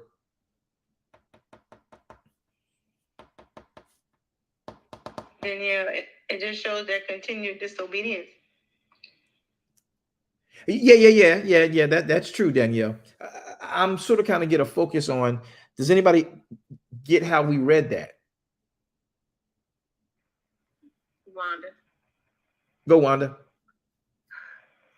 Yeah, and I can see how we miss it because normally we start at verse 27. Mm-hmm. So I can see how we get it, but I missed it. But I remember asking, and it came to pass, and myself trying to, with the concordance, trying to figure out, breaking that down, and it came to pass what that really means.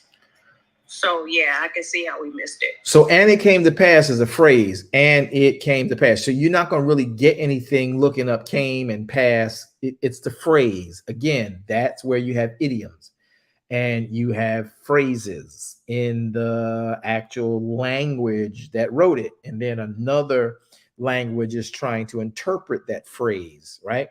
So the point is, verses 24 through 26, he's talking to them from a seventh day. Remember verse 24 rather. The congregation of the rulers, verse 22, all the rulers of the congregation came and told Moshe on day 6, man, we got twice as much food. Moshe told him in verse 23, Yahweh told y'all about this because tomorrow is the Sabbath of rest. So bake and seed today and keep this set over until tomorrow, and then it'll be cool. Verse 24, so they laid it up till the morning. Verse 25, then Moshe said, eat that which you made last night today. So they're in the seventh day. Some people thought that, he said this and then they went out the next day and did this seventh day issue.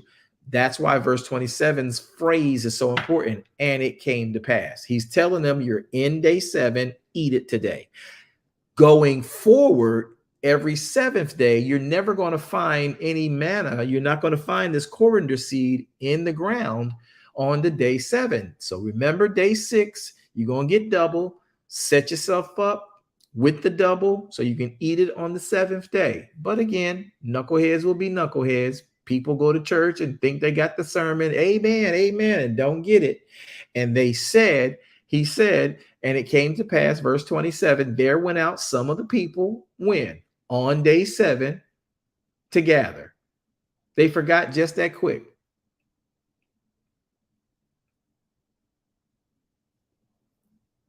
Now you'll say, well, Apostle, why you pining over that? Because when we don't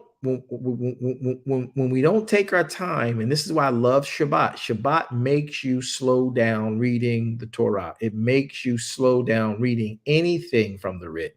It makes you slow down reading anything from the Bible. Because you're like, okay, I ain't got nowhere to go for 24 hours. I'm gonna read this writ. And you're like, oh, snap. He did lay this out for them. This had to be at least a week later that verse 27 kicks in. Because they're already in a 7th day where they're doing it right because he's instructing them right. As typically done, people forget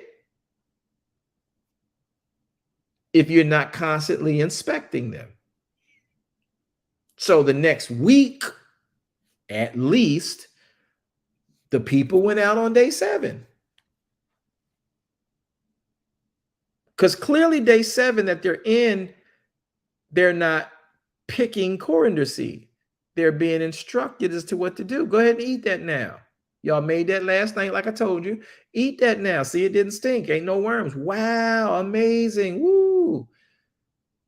But the people forgot the next week not to go out and look for seed, even though they got double on day 6 the following week. Because people become religious and get into habits.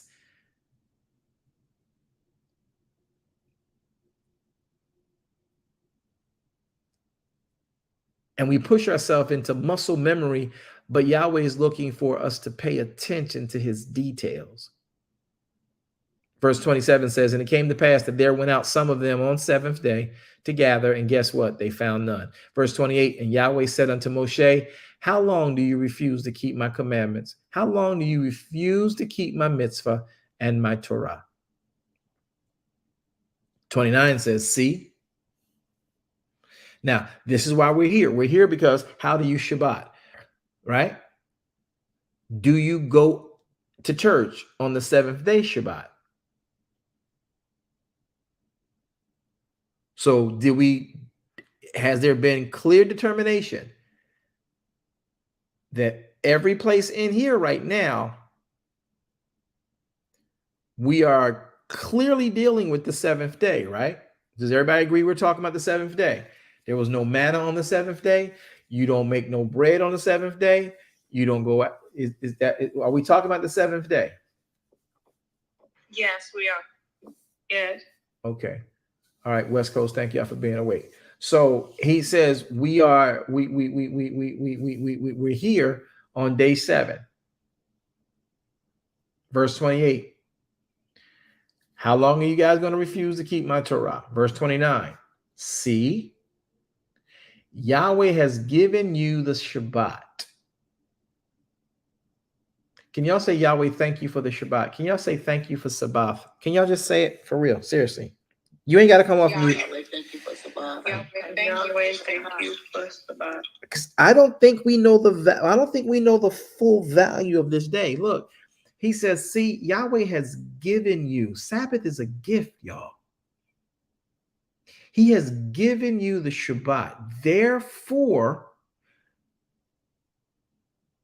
he doesn't want you preoccupied with baking and collecting and washing off and drying out and making the colander to break the seed down and add water to get yourself, a kneading, some dough for kneading. He don't want y'all to have to do all that. The Sabbath is a day he just wants y'all to chill with him. Prepare food on the day before in their given situation. And he's saying, hey, Yahweh has given you the Shabbat, verse 29. Therefore, he gave you on day 6 bread enough for 2 days. Then he says, abide ye every man in his place, and let no man go out of his place on the 7th day.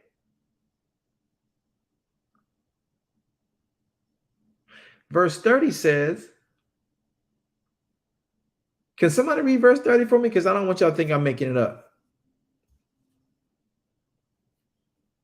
Okay, I'll read it. Wanda. Go, Wanda. So the people rested on the 7th day. I'm going to say it again. I'm going to do 29, you do 30. See, Yahweh has given you the Sabbath, people. Therefore, he gave you on day 6 enough bread for 2 days. Abide every man in his place. Let no man go out of his place on day 7. Read. So the people rested on the 7th day.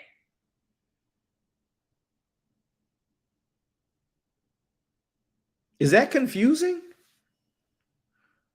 Not at all. No. So does that sound, does 29 sound like a command? Yes. Yes. Does 30 sound like they complied? Yes. Yes. So what are we doing?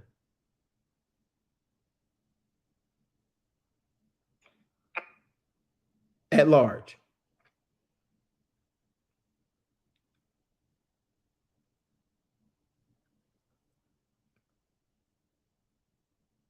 This isn't ambiguous.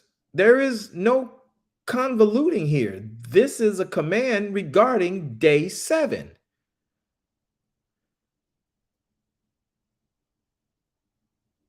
Abide. The word abide in the Hebrew is the word H3427, yashab. Look at what yashab means. sit down in quiet.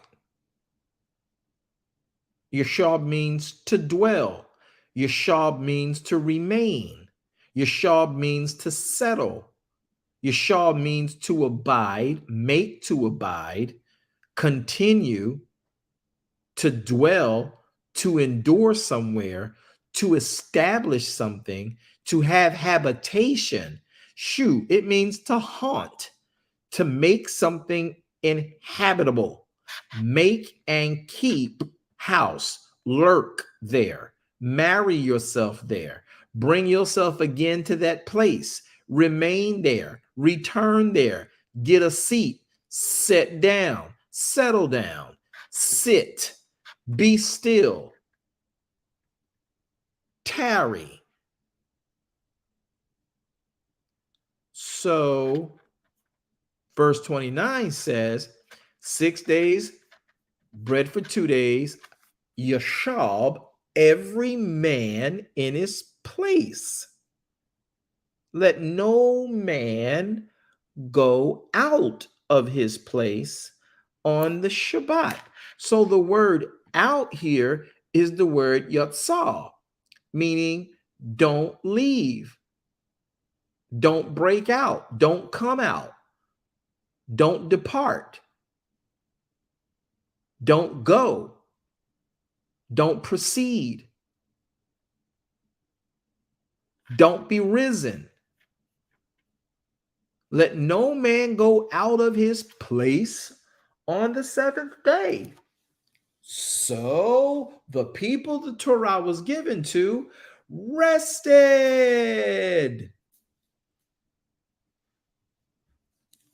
The word rested means Shabbat. They reposed. They desist from exertion. They ceased. They sat still and celebrated.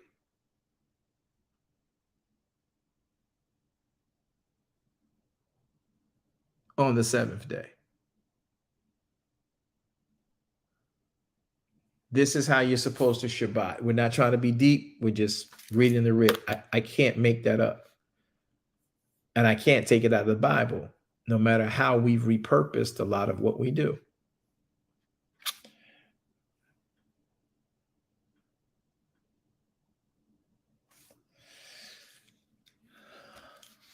Okay.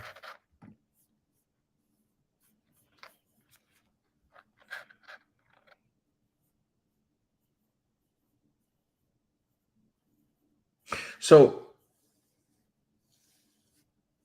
what is this that we do?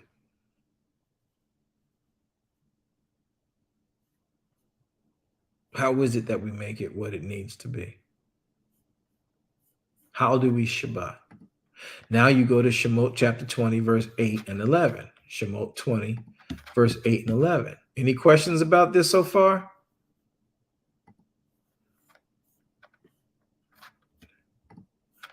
Shemot 20, verses 8 and 11. You ready? Here we go.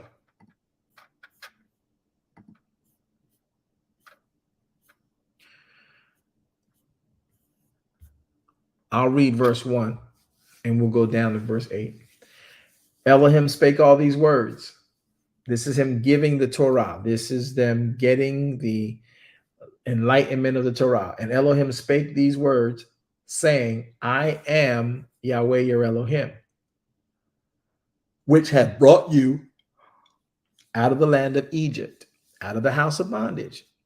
Listen, you shall have no other gods before me. Verse 4, you shall not make unto thee any graven image or any likeness of anything that is in heaven above or that is in earth beneath or that is in the water under the earth.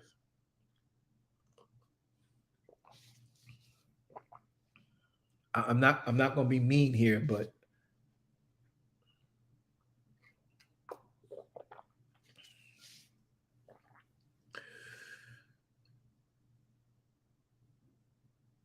I'm not going to be mean. Verse 5.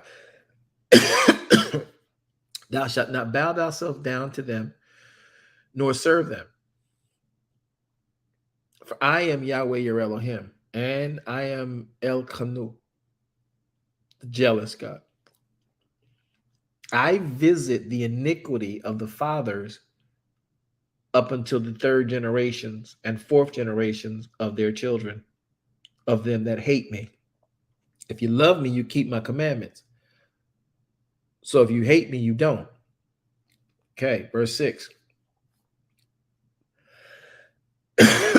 And showing mercy unto thousands of them that love me and keep my commandments. And thou shalt not take the name of Yahweh your Elohim in vain, for Yahweh will not hold that person guiltless that takes his name in vain. Remember the Shabbat, to keep it holy. 6 days, this is a command. 6 days shalt thou labor and do all your work. But the seventh day is the Shabbat of Yahweh your Elohim. In it thou shalt not do any work.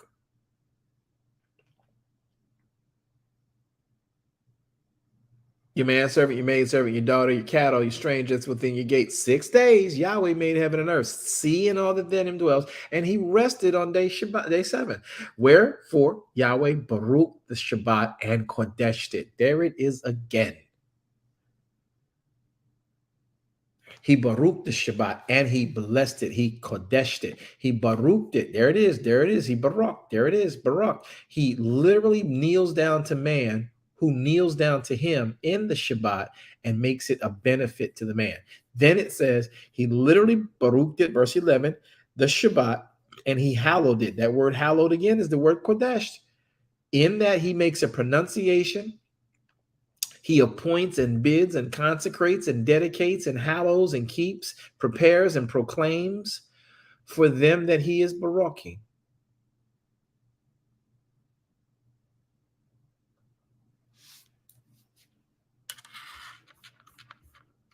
Yahweh, forgive us, for we know not what we do.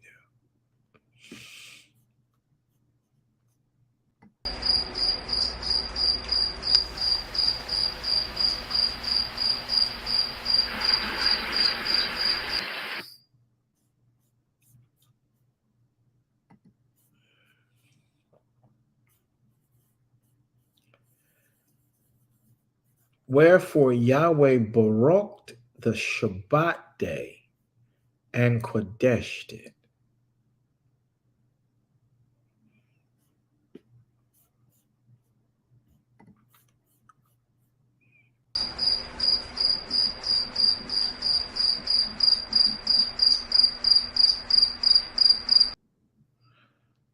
Therefore Yahweh baruched the Shabbat day and kodeshed it. Yahweh be praised. Yeah, literally.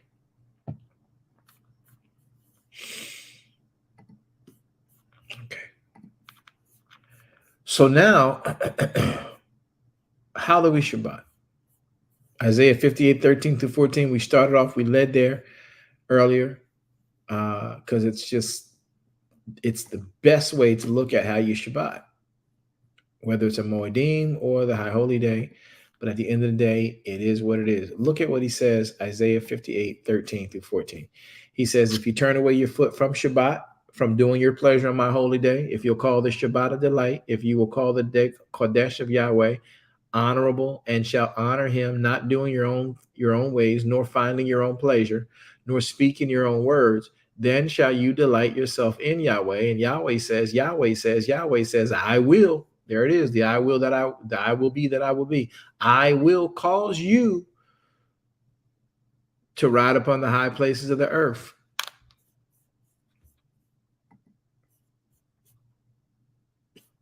Hallelujah.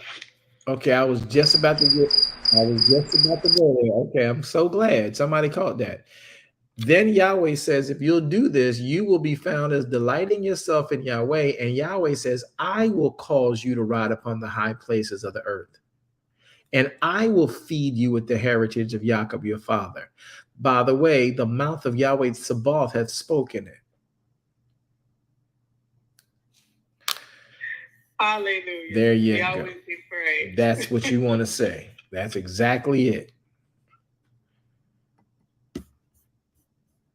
So now, how else do you Shabbat? And these are just some of the simple ways. We give you 5 of them. Mark chapter 2, verse 27 gives us a clear understanding of what Yeshua thought about the Shabbat and how he felt it should be rocked and done. Look at what he says. He says, and he said unto them that the Sabbath was made for man, not man made for the Sabbath. Therefore, the Son of Man is master also of the Shabbat. So do y'all realize that when you come into Shabbat, it is here by the will of Elohim, you can declare a thing and it can be established. Hallelujah. Amen. Because Sabbath wasn't made, y'all, like days 1 through 6 was made. Man was made for Sabbath. Man was made for days 1 through 6, but the Sabbath day was made for the man.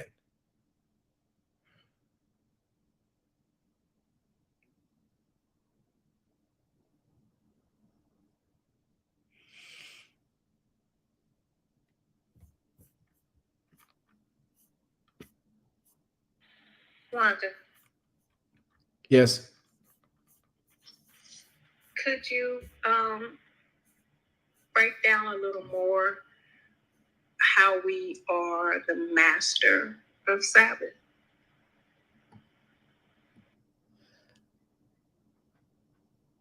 Yeah, you can really just take it from Bereshit chapters 1 and the end of Bereshit 1, where he tells you that day 6, you are dealing with man being made at the end of day 6.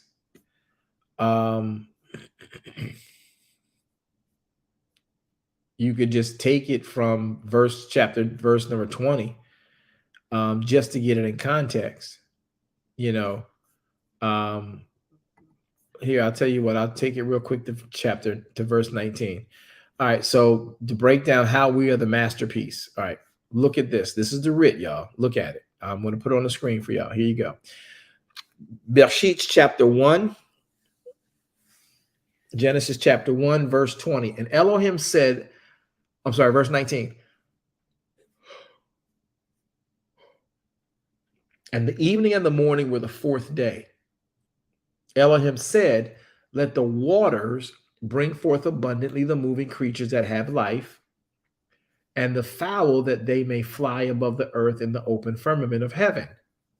And Elohim created the great whales, every creature that moved, which is in the waters, brought forth abundantly after their kind, every winged fowl after its kind. Elohim saw that it was good. Elohim then baraked them in the waters, saying to them, be fruitful and multiply and fill the waters in the seas, and let the fowl multiply in the earth. And the evening and the morning were day 5. Day 5, verse 4. Verse 24. Elohim said, let the earth bring forth the living creature after his kind, cattle and creeping thing, and beast of the earth after his kind. And so it was. And Elohim made the beast of the earth after his kind, made the cattle after their kind, and every living thing that creepeth upon the earth after his kind. Elohim saw that it was good. Usually he goes ahead and says this is day 5, day 6, and he ends it. But he says in verse 26, Elohim then said, after he made everything for day 6, consequently, everything from days 1 through 6 have been made. And then at the end of day 6, he said, let us make man in our image. after our likeness, and let man have dominion over the fish of the sea, over the fowl of the air, and over all the cattle of the earth, over every creeping thing that creeps upon the earth.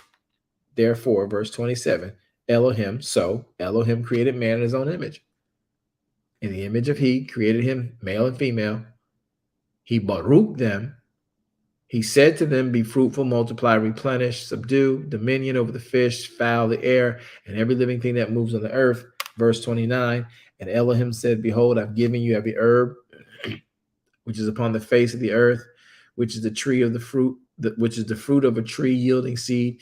To it shall be, to you it shall be meat. Every beast of the field, every fowl of the air, everything that creeps on the earth, wherein there is life, I've given you green herb. And it was so. Elohim saw that everything he had made, and behold, it was very good. And the evening and the morning were the sixth day, day number 6. So the last thing he made was man,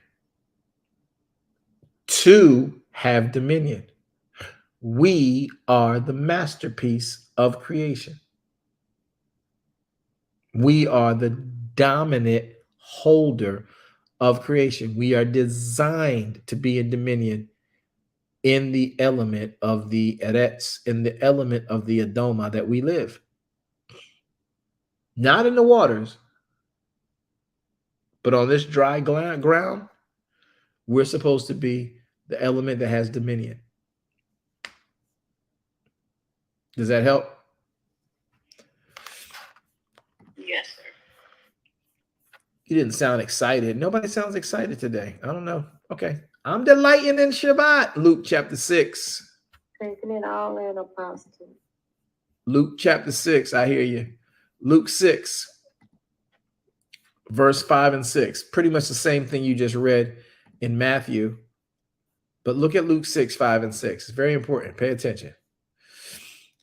And this is too for people who don't realize that the seventh day Sabbath is different from a high holy day Sabbath. And those of you who think that this day is in fact a regular seventh day Sabbath, let me read verse 1 for you.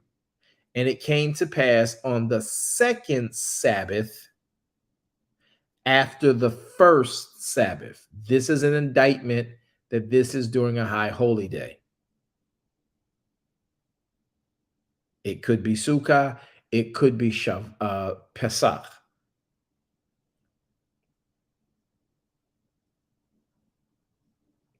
So verse 1 again, it came to pass on the second Sabbath after the first Sabbath that he went through the cornfields, probably going to the tabernacle or the temple.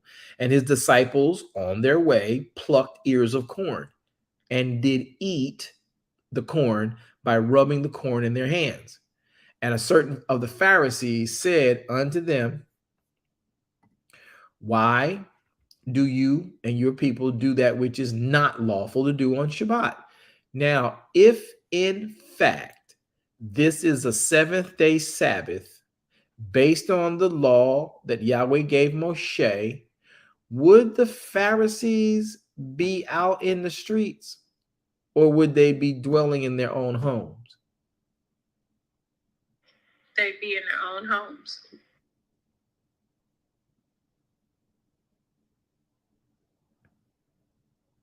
Yeah, they'd be in their own homes. And certain of the Pharisees says, why do you do that which is not lawful on Shabbat? And Yeshua answered and said unto them, have you not read so much as this, what David did when he himself was hungry and they that were with him, how he went into the house of Elohim and did take and eat of the showbread and also gave to them that were with him, which is not lawful to eat, but for the priests alone. Verse 5. And he said unto them that the Son of Man is master also of Shabbat. Brianna.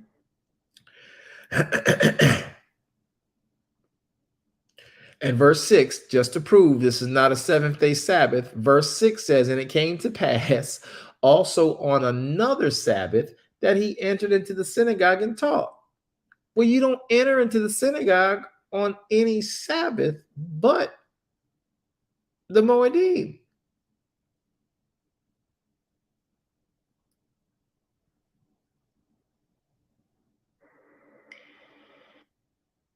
So just putting it out there. Brianna, go. Just out of curiosity, I know you stated that on Sabbath day we're supposed to be in our homes, but like for a homeless person or something who doesn't have a home, so and they wanted to do Sabbath, it would be wherever they are. Yeah, wherever you are, you take up residence at that space in that place, right? Now, one of the interesting things about Torah observancy in the Commonwealth of Israel is that Yahweh makes a command in Isaiah chapter 58, that the way it's supposed to be done is the stranger within your gate could be that homeless person in your neighborhood. Oops.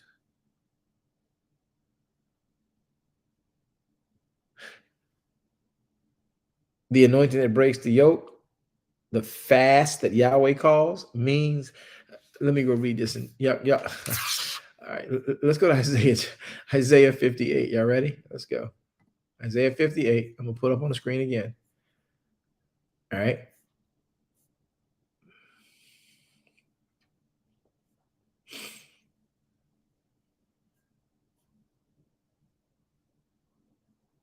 Y'all ready?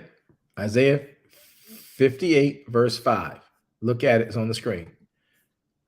Is it such a fast that I have chosen, a day for a man to afflict his soul? Is it to bow down his head as a bulrush and to spread sackcloth and ashes under him? Y'all be doing that stuff. Wilt thou call this a fast and an acceptable day of Yahweh? Okay, let's try this. Is this not the fast that I've chosen? To loose the bands of wickedness, to undo the heavy burdens, to let the oppressed people go free, and that you break every yoke. Is it not to deal your bread to those that are hungry in your city, on your street? Is it not that you, here it is, Brianna, that you bring the poor that are cast out into your house? When you see the naked, that you cover him, and that you don't hide yourself from your own flesh. Now, when you've done that, then shall your light break forth as the morning. Then shall your health spring forth speedily. Oh my goodness. All of that's connected to your healing. And your righteousness at that point will go before you. And guess what? The glory of Yahweh shall be your real reward. Then shall you call, and Yahweh gonna answer you. Then shall you cry, and he will say, here I am. If you take away from the midst of you the yoke and the pointing of the finger and speaking vanities. So, I'm not telling y'all just go out here and arbitrarily bring somebody into your house. If your brother in your streets is homeless, your brother, now he's talking about the brethren too here. He's talking about Israel. Not talking about just everybody, but if the stranger if you got somebody who's been put out and they're homeless, your Sidka could incorporate you finding a way to get them. And if you can't get them into some charitable scenario that your group has set up, then, in some cases, depending on the history and what he's telling them, my fast will make you bring the homeless into your home, at least for Shabbat. Now, let me not say that. Let me not say that. Let me not say that. Let me not say that. Let me not say at least for Shabbat. But that's the kingdom mentality of the Commonwealth. That's Sidka. That's the charity. And if you really gonna have a fast and find yourself fasting, my fasts will make you do this type of thing. If you read up above verse 5, you'll see the kind of fast that they do and what it makes them do. And Yahweh's like, y'all not doing what I've asked y'all. You're doing your religious service and observances, but this is not the result my kind of fasting will get you. Is this what I called y'all to do? So you can exact your labors on your brother and smite with the fist of wickedness? No. Make sense, Brianna? Yes, sir. Good question. All right. So the last one, what and how do you Shabbat? Hebrews chapter 4, verse 12.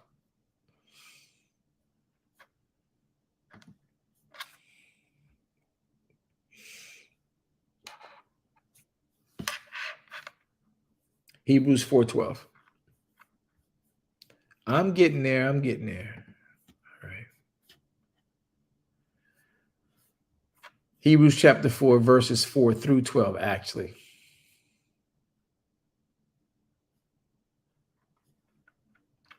For he spake in a certain place of the seventh day. And he spake on this wise. Elohim did rest the seventh day from all of his works. Does anybody know where that's found out in the writ, in the Torah?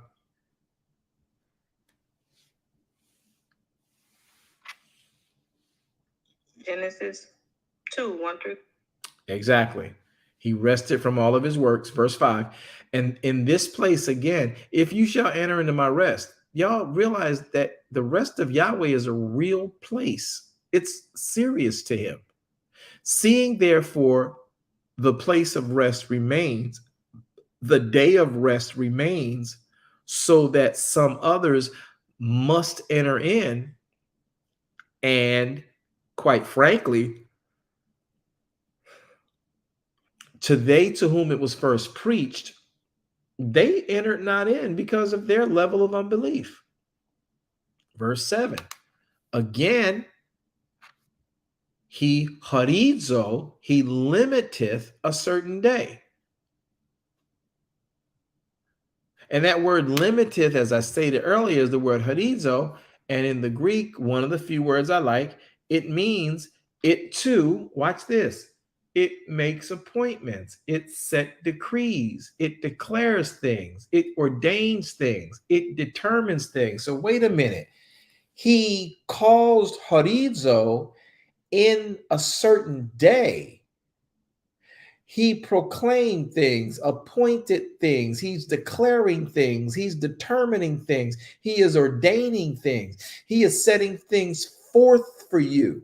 He is marking out boundaries for you in that day. So when you don't honor him in this day, you miss out on all the appointments and declarations and decrees and determine things and ordain things for you because you don't know where to find them. You don't know where they are. He can't even prod you in the right direction because you won't come into Shabbat to get the harizo he put in that day.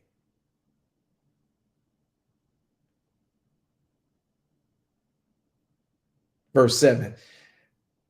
Today, after so long a time, as it said, today. They're talking about Shabbat. They're talking about the seventh day. They're not talking about Monday. They're not talking about Tuesday. They're not talking about Sunday. Today, if you will hear his voice, harden not your hearts. He is not talking about your evangelical campaign for street ministry. Oh my God.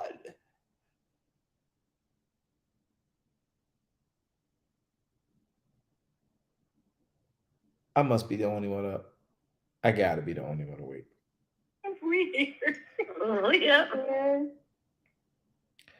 How many times have you heard this preached at crusades and street ministries? Today, if you harden not your hearts, you know. Yeah, when they trying to get folks to be saved. Is that how he used this? Exactly, for the altar call. I was going to say the same. Right. But is that how he used this? No, he didn't. What's he connecting this to, y'all? Sabbath.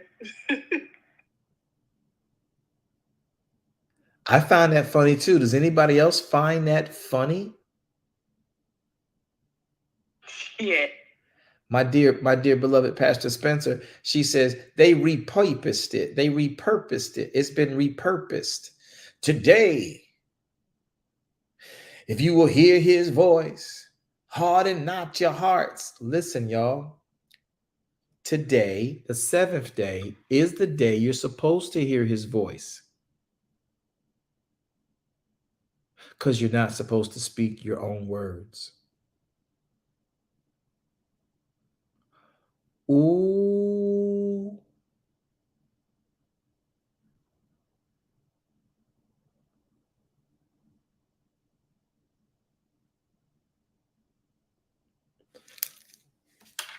Now, we make it work,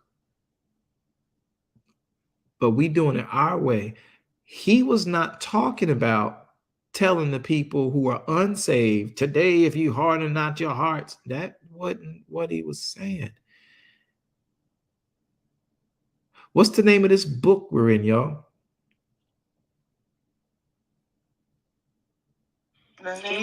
Hebrew. So was he talking to Philippi? Was he talking to Corinth? Was he talking to Thessalonica? It was not. No, it was not. Who, what's the significance of the Hebrew people and Paul talking to them? They're supposed to know Torah. So they know when they're supposed to harden not their hearts and hearken to his voice, especially since he's been telling you the whole day in verse 7. In verse 7, again, Elohim Haridzod, a certain day. Today, if you will hear his voice. What day? Could that be the certain day?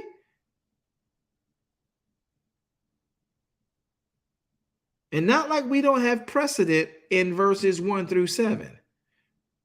What day he has been talking about. Not your revival, not your spring crusade, not your vacation Bible school. Have y'all had enough of me talking about this already? No, this is good. Because this point is new. Yeah.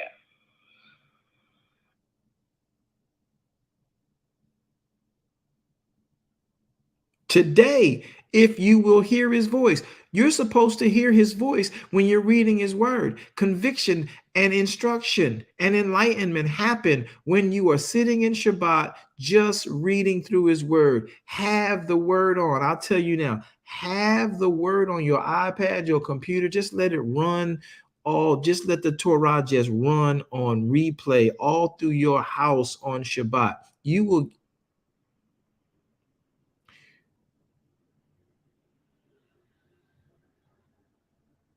Amen. You set yourself up to be favored and blessed. I promise you, you do.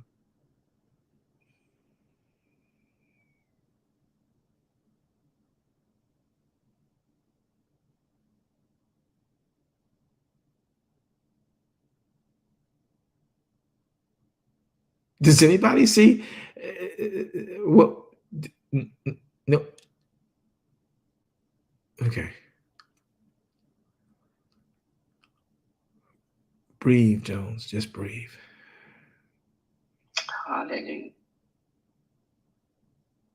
Then he goes on to say, for if Yeshua had given them rest, like some think, then Yeshua would not have afterwards spoken of another day. There remains, therefore, a rest to the people of Elohim. For he that is entered into Elohim's rest, he also is one who will have ceased from his own works, just as Elohim did from his. Be ye Kodesh, for I am Kodesh. Verse 11. Let us therefore labor to enter into that rest, lest a man falls after the same example of unbelief of those who received these instructions in days of old. Verse 12, for the word of God the word of Elohim, which we're supposed to be reading every Shabbat, it's quick and it's powerful and it is sharper than any two-edged sword, even piercing to the dividing asunder of soul and spirit and the joints and the marrow. And the word of Elohim you're supposed to read in the Sabbath is a discerner, of the thoughts. What? And the intents. Say what? Of the hearts. What you say. And when you sit down with the word in Shabbat, I'll give you verse 13 just as a good faith gesture. Neither is there any creature that is not made manifest in the word's sight, but all things are naked and opened unto the eyes of him with whom we have to do, meaning with him whom we are to obey. Wow. That's how you Shabbat, people.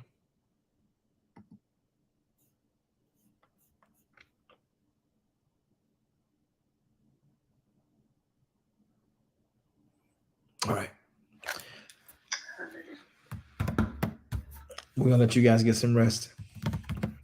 Oh, I have one question. I'll see you back to. Okay, go ahead, Bree.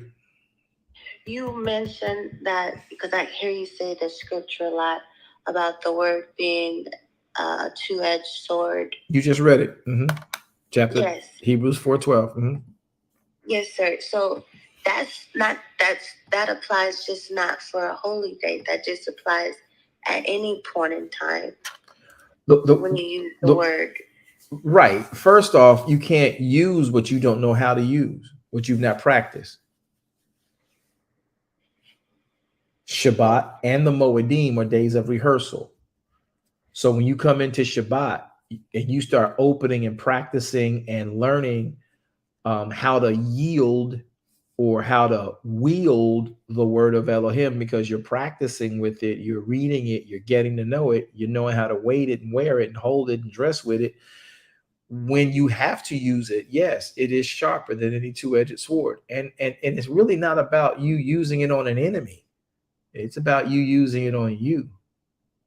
Well, yeah, that's what I'm saying. Like, when you use it, like, just for example, how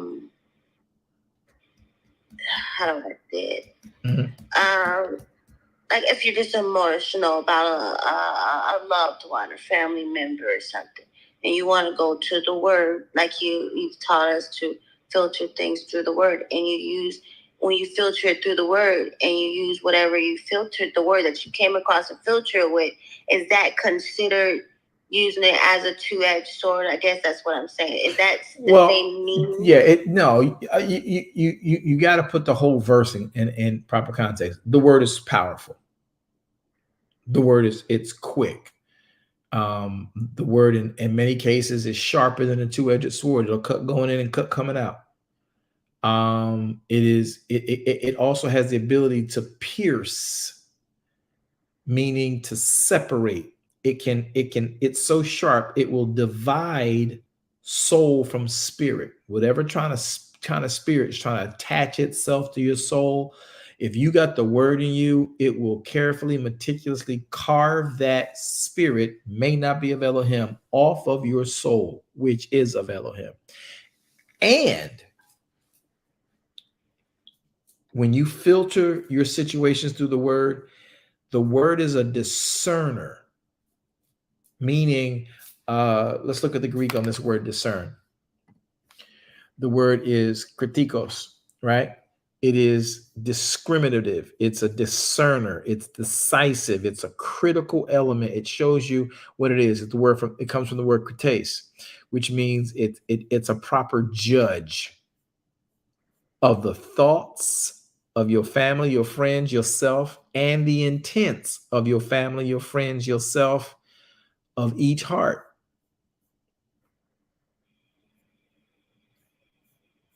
That makes sense? Yes, sir, it does. Perfect. Great question. All right, everybody, I'm going to let you guys get some rest. Sorry to keep y'all up all night. Well, y'all know y'all could have hung up if you needed to. But I am going to go and I'm going to lay down. My throat is a little bit needing of some rest and revamping.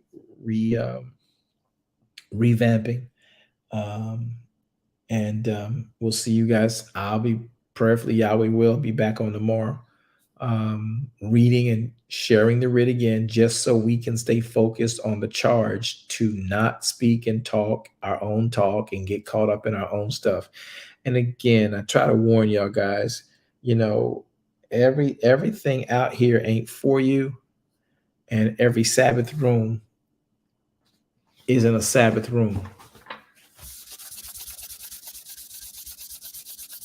If you are going to keep Shabbat and understand Shabbat, you don't speak your own words. It has to be focused around and proven it's around the writ, the Torah. And there are testimonials that may be able to help make sense of a principle, because there's been a practical application by somebody, and they can now prove it back to the word that this specific thing from the Torah has impacted and affected my life positively, or my disobedience negatively. So every Sabbath room ain't worth you getting yourself drawn away by lookalikes and not live-alikes talking.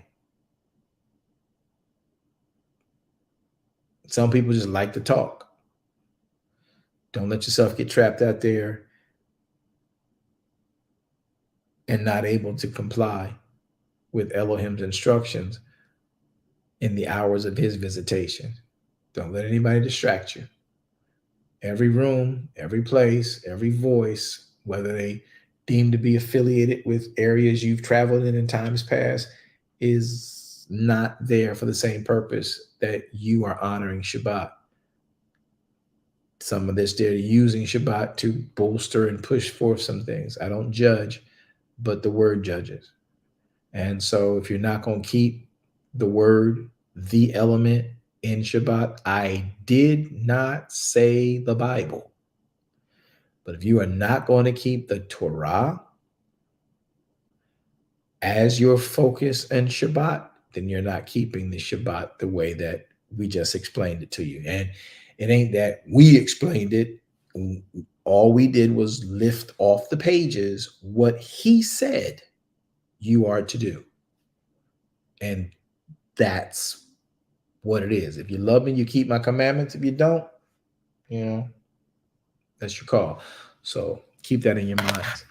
Hope that has been of some level of encouragement and instruction for many of you. I'm going to go get some rest. I'm resting. I'm just going to go lay my eyes down and shut them down and give my voice a chance to recuperate and get that membrane where it need to be and give it some soothe. As I pray and speak Shabbat Shalom over your life, I mean that from my soul. May Yahweh's Shalom rest upon and through you, your house, your children, your spouse, your businesses, your car, every single orifice of your ministry, of your home, everything connected to you. Because you rendered it to him by being in your Shabbat. I can't even quantify for you the things that he's doing on your behalf because of your compliance. Time will tell you, but I know it to be true.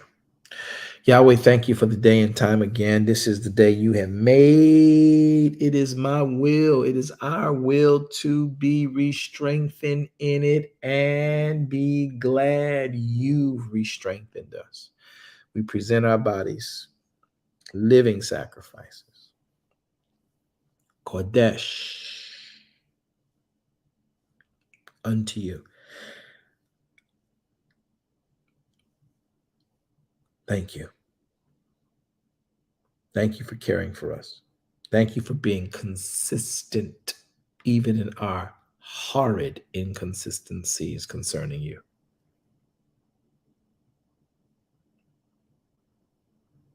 Help us to sit still and know you are Elohim. This is our earnest prayer. In the name of Yeshua HaMashiach, we all say and pray. Amen. Amen. Love you guys to life eternal. Shabbat Shalom. We'll talk soon. You have a great day. See you tomorrow morning sometime.